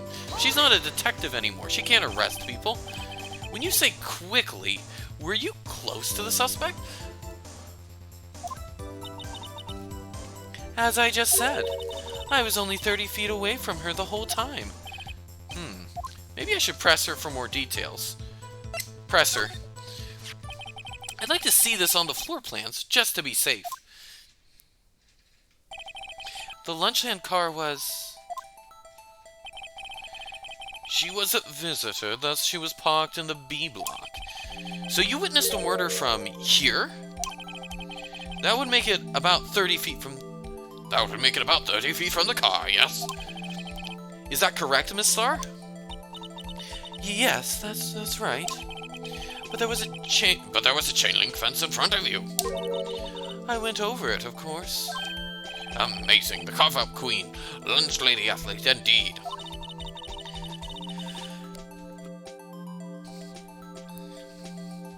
It would have taken her a little time to climb over the fence, so she couldn't have gotten to my sister that fast. Yeah, that fence was about 9 feet high, too. So how did Miss Sky not get away? Does she say what time it is that she is there? No, she hasn't mentioned anything about the time yet. Okay. Yes, when I arrested her, she mentioned the muffler. Okay. She mentioned the muffler?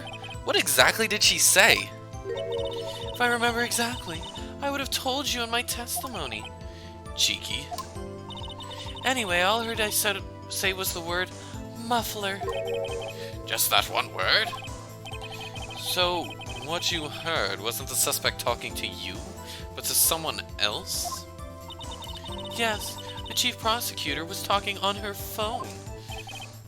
Her phone? She can't mean... Ask further. By phone, do you mean this cell phone discovered at the crime scene? Yes, ultimately. Ultimately? My memory... It's like a salmon heading upstream, you see. No, the court doesn't see, Miss Star. The chief prosecutor first attempted to use the phone hanging on the wall. On the wall? That's right.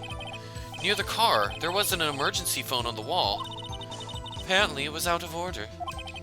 And so she used her cell phone? Indeed, the emergency phone was out of order that day. Good witnessing, witness. Good witnessing? Whatever happened to good testifying? You should, of course, add this to your testimony. These things I do as due to please the rookie defense attorney. Lana's cell phone updated in court record. Okay. I'd use her cell phone instead. Do you think you could restate your testimony? Court? I was going to ask the same thing. I'll only say this one time, so listen closely, rookies.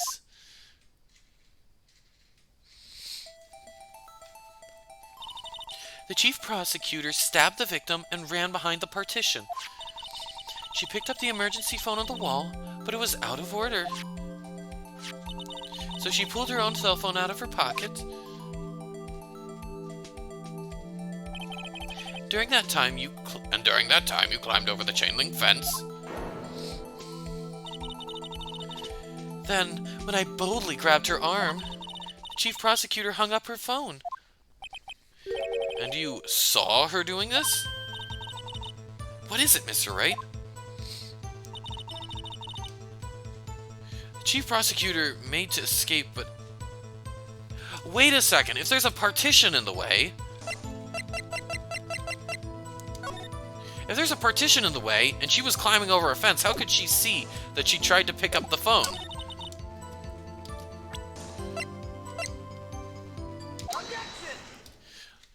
Yeah! Miss Star, wait, one second. Kaz says, hey Churro, prosecutors' aim is to prosecute the one they think is guilty. Right now they think she's guilty. That's what I was thinking. Do they think the witness is guilty? Or they just, like... I honestly don't know what Edgeworth is doing here. He shouldn't be trying to, like, beat up his own witness or, like, degrade her testimony. Yeah, no, I mean, it definitely is confusing. I don't totally get what Edgeworth is doing. Why he's ganging up on Miss Star. Miss Star, I have to conclude that you have a personal grudge against Miss Lana Sky. Objection! The witness is a former detective. Her testimony is unmarred by personal bias. Well, who would have thought... Oh, you meant you were thinking about the partition. Yeah, no, it's... yeah. Yeah, great minds think alike. Well, who would have thought you would be my knight in shining armor, prosecutor? You who, together with the chief prosecutor, kicked me out 2 years ago. Well, Miss Star, This is a fatal contradiction with your testimony. How do you explain this? I don't know what you're talking about. Mess with me, and I'll make you cough it all up. Let's look at the floor plan. You said you witnessed the crime from this point. However, if that's true, you couldn't possibly have seen Miss Sky making that phone call. I believe you see what I'm getting at. That emergency phone was on the back side of this partition. Indeed, if you were in B block, you couldn't have seen it. What? Order! What is the meaning of this? It's simple, Your Honor. She's not coughing up lunch, she's coughing up lies. Oh no. Grr. That's quite a claim, Mr. Wright. Perhaps you will allow me a question. Tell us exactly what lie this witness has told the court. Here's where the counterattack begins. You can't afford to get this wrong. The witness lied about what she saw. She lied about what she saw. In other words, she didn't see Miss Sky using that emergency phone. It does seem hard to imagine she could have. Very logical.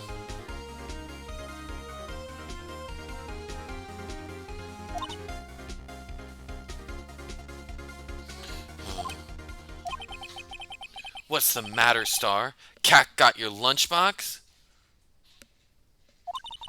Mr. Wright, hate to bother you while you're celebrating your victory, but why would Miss Star lie like that? Huh? Why would she say that my sister had tried to use the phone but failed? It doesn't make any sense. Why lie about something so insignificant? Oh, dang, she's right. I mean, maybe she really did see her try to use the emergency phone. I see no room for doubt here. You ordered the patooey on rice, right? Mr. Wright? And I thought you had something there. One more try. See in your eyes, you haven't learned your lesson, have you? That's exactly what lie this witness has told the court. Oh, goodness. I'm gonna save it right here. In case I get this wrong. I don't want to start all the way over. Okay, where she saw it. Miss Sky tried to use the emergency phone, but it was out of order. What's the significance about this fact? Nothing. Therefore, it would be pointless for Miss Star to lie about it. Pointless to lie, I see. But say the witness did actually see Miss Sky using the emergency phone. It would mean Miss Star witnessed the crime from a different location. A different location? Now that's pointless lie if I'd ever heard one. Before you call my lie pointless, at least let me tell it. Let me ask a question to a clever wordsmith, Mr. Wright. Just where was the witness when she saw the crime? Just realize Edgeworth is being that friend that always takes your joke and makes it worse so all their friends laugh. You mean like the one that says it a second time, but then it's like the one where everyone hears it? I guess that's sort of what he was being like earlier. When he kept like taking my objections, and then everyone was congratulating him on those good points, those good objections he was making. Alright, all the testimony we've had until now points in one direction. The place from where Miss Star witnessed the crime was here. Okay.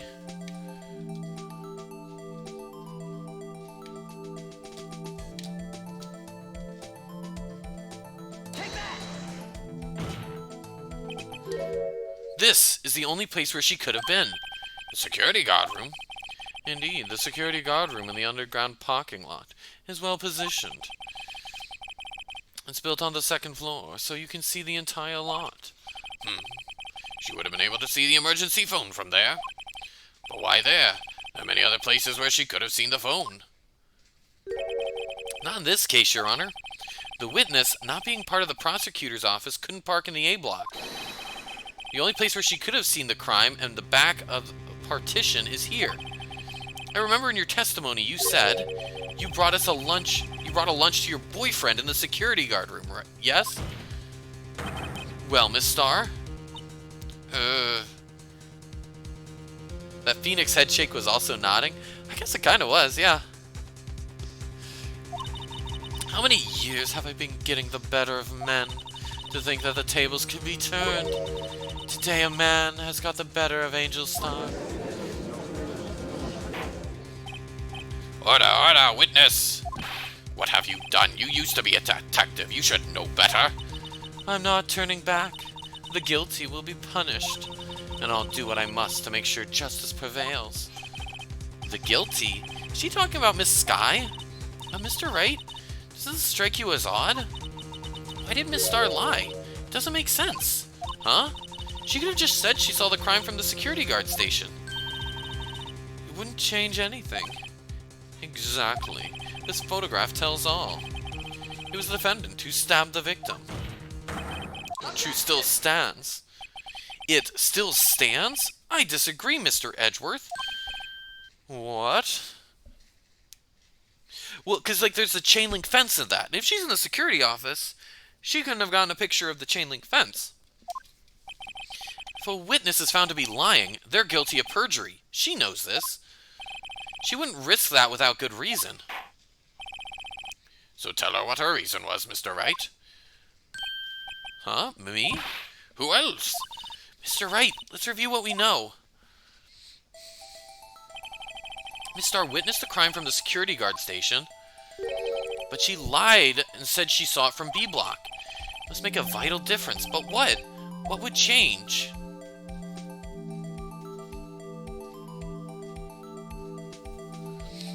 Angle of view to the crime. Okay. Save.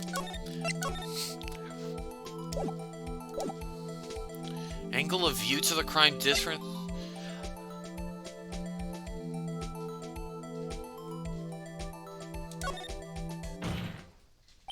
It changes the distance between her and the scene of the crime. My condolences, Mr. Wright, but one look at the floor plans and it's quite clear. Distance between the scene of the crime and the guard station is about 30 feet. Oh, I should have done angle. What she saw is not in question here. What matters is the time it would take her to reach the scene of the crime. Miss Star, you witnessed the crime from the security guard station. Now, how long did it take you to go from there to the scene of the crime where you arrested Miss Sky? Well, witness? Yes? You ordered the squid wheels, right? The quality of my lunches has gone from low to inedible. I was bringing a PB&J lunch with fresh boysenberry jam to my boyfriend. Boysenberry for the boyfriend? He wasn't in the station, so I waited. I witnessed the crime from the glass-walled station. Okay. Before I knew what I was doing, I found myself running toward the scene. But the door was locked. I couldn't open it.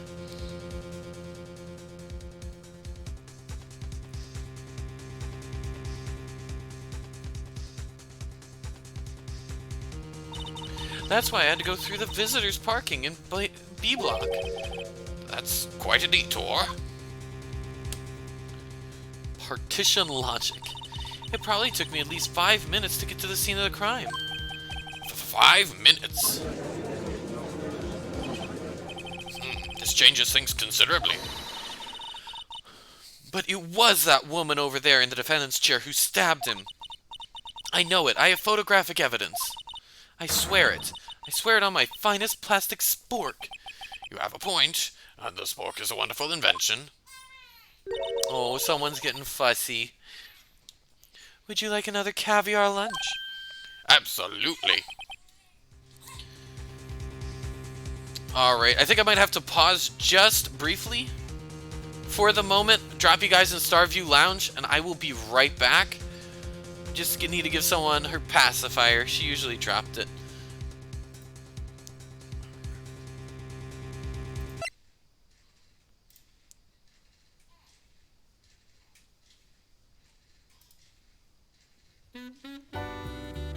Keep forgetting that you're a voice actor.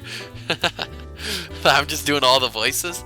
I'm not sure I'm a voice actor, but I'm trying my best. I'll be back in just a second.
Alright, just a heads up to you guys, I'll be back in, it's gonna be a couple minutes. She's, well, she's pretty hungry right now, and so I've gotta get some milk and get the baby all fed. It'll be a couple minutes, but then I will be back, and should be able to at least finish this day in trial. I'll be back. Alright, I gotta get feeding. She's a hungry lady.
Alrighty, sorry about the extended wait, but I'm back,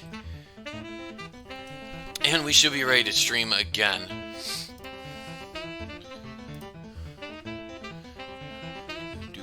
Oh, this is a jam. I'm glad this one popped up on the playlist. I want to thank you guys for hanging around. Let's get back to the game.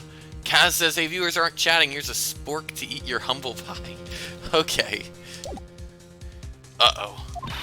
Mr. Wright, you have to do something. Do I have any evidence to stop this? Objection! 5 minutes between the witnessing of a murder and the arrest. Think about it. You could make pasta in that amount of time, if you like it al dente. I've got lunchboxes that tie pasta into knots, rookie. 5-minute blank? Isn't that strange? Strange. If you were a criminal, what would you do with 5 minutes, Your Honor? Well, I guess I'd flee the scene. Hey! Don't get the wrong idea. I didn't kill anyone. But you have the instincts of a killer.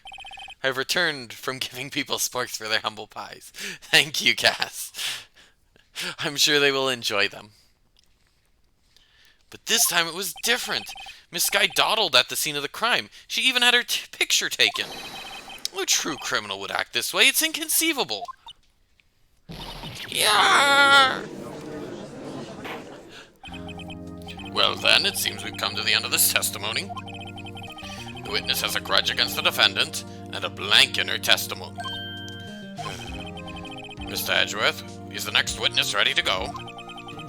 Unfortunately, I appear to have overestimated this witness on account of her professional history. We did it! We screwed that can shut, Mr. Wright!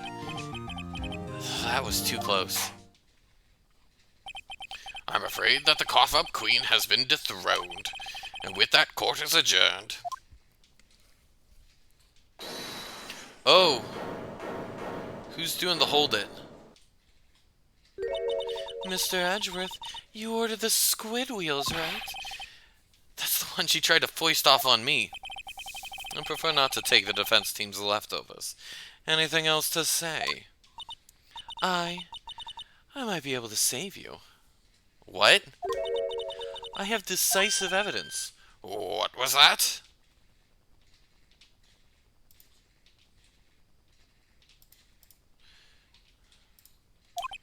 Is this another one of her trick lunchboxes? My apologies, but we have no further questions to ask of you, Miss Starr. Ah.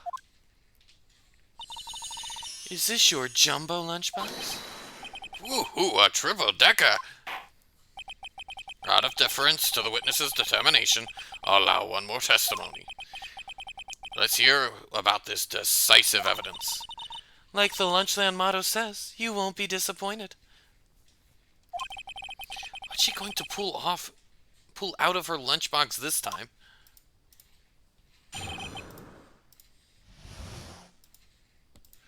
Decisive evidence. I should have mentioned those 5 minutes when I wasn't looking at the crime scene. And now, to the matter of fact of the victim's shoe. Did I not bring this up? 2 types of blood were found on this shoe. One was, of course, the victim's, and the other blood type matched out of the defendant, Miss Lana Sky. The shoe proves it. It's flawless, decisive evidence. What? There was blood found on that shoe? Try Lunchland for all your lunch and decisive evidence needs. Witness, what's the meaning of this? Why is this the first time I've heard of this evidence? Simple. As I've already said, I don't trust you with evidence, Mr. Edgeworth. But also matches you, Angel. Plot twist. Ooh, that would be a plot twist if that was her blood on it. That's why I took the liberty of investigating this myself. And you had blood tests performed? Didn't I mention? I have 3 boyfriends in forensics. In any case, Your Honor, I can't accept this as evidence. What? You must know the 2 rules of evidence law. Rule number 1, no evidence shall be shown without the approval of the police department. In other words, the shoe is illegal evidence, at least for the time being. Is that right, Mr. Wright? It seems so. Edgeworth sure is celebrating. Not so fast, Mr. Edgeworth. Don't forget, I used to be a detective. As I mentioned previously, this shoe has already been tested by a member of the forensics department. As you can see, it was approved by the police department as of today. Even the general public can produce official evidence, Mr. Edgeworth. Is that right, Mr. Wright? It seems so. Edgeworth is looking pretty sullen. You could at least study some evidence law. Really? The prosecution's complaints notwithstanding, it appears that this evidence satisfies the first rule of evidence law. However, it seems you have yet another count against you, witness. Anything to ensure that the guilty are properly judged? Victim's shoe, okay. The court record. Very well, Mr. Wright, you may cross-examine the witness.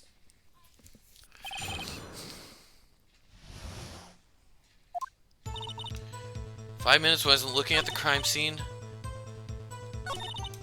2 types of blood. Okay, I'm gonna okay. Okay, I am at such low health, I'm going to save. Let me press her on this quick. So you brought it to the forensics department? If you're going to submit something to as evidence in court, you need it approved. To do that, evidence must be analyzed by a forensic expert. She got away with her little coup because she used to be a detective. The shoe does appear to have bloodstains on it. Well, the man was stabbed after all. And that blood belonged to the victim, Detective Goodman? As I said, there were 2 types of blood found on the shoe. Okay. I'm gonna present the knife, because on the knife, there was only the victim's blood. Your Honor, what do you think? Oh.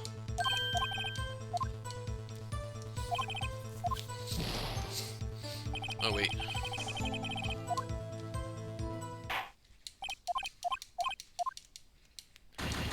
Okay, I'm guilt. Okay. At least I saved. But, like, okay, the bloodstains on the knife have only one person's blood on them. Okay, continue. Oh, the other blood type matched that of the defendant.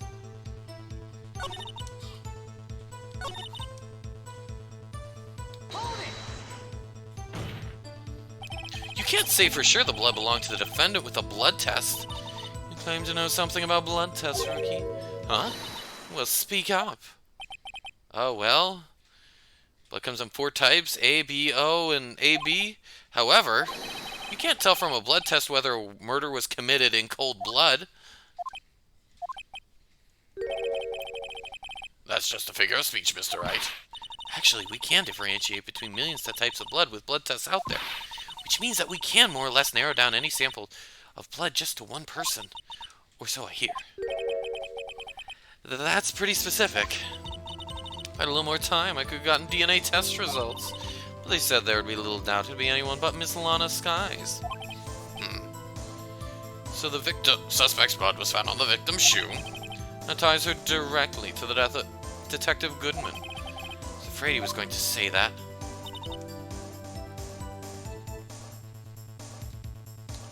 Okay, do I present the knife here? Wait, let me try presenting this, because this only has the victim's blood on it.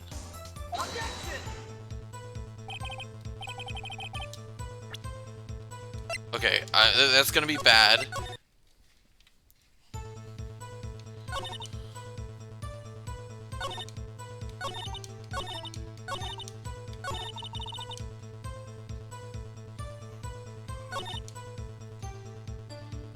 Victim's shoe. Let me press her on how she got the shoe.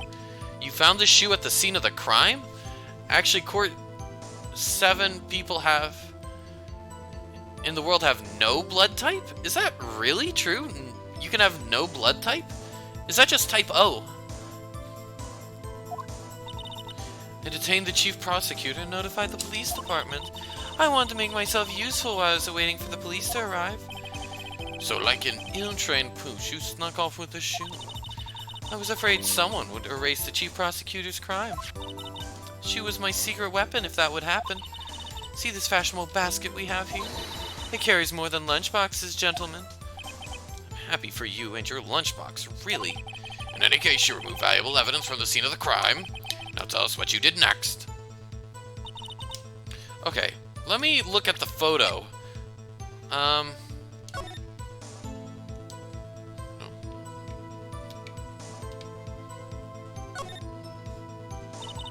It's blood. It's my sister's, right? Appears so. Lana's right hand was bandaged when I saw her in jail. She must have cut herself at the time of the crime. Poor sis.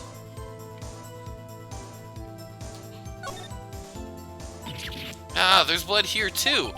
The sole of the shoe. It's gotta be the victim's. He must have stepped in a puddle of his own blood. All this blood, it's horrible. This blood might be an important clue. I don't know how it's an important clue.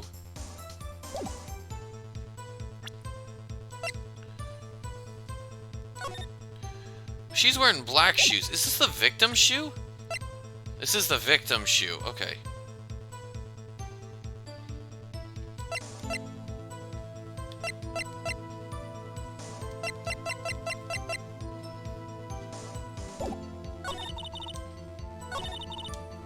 Let me press her on this.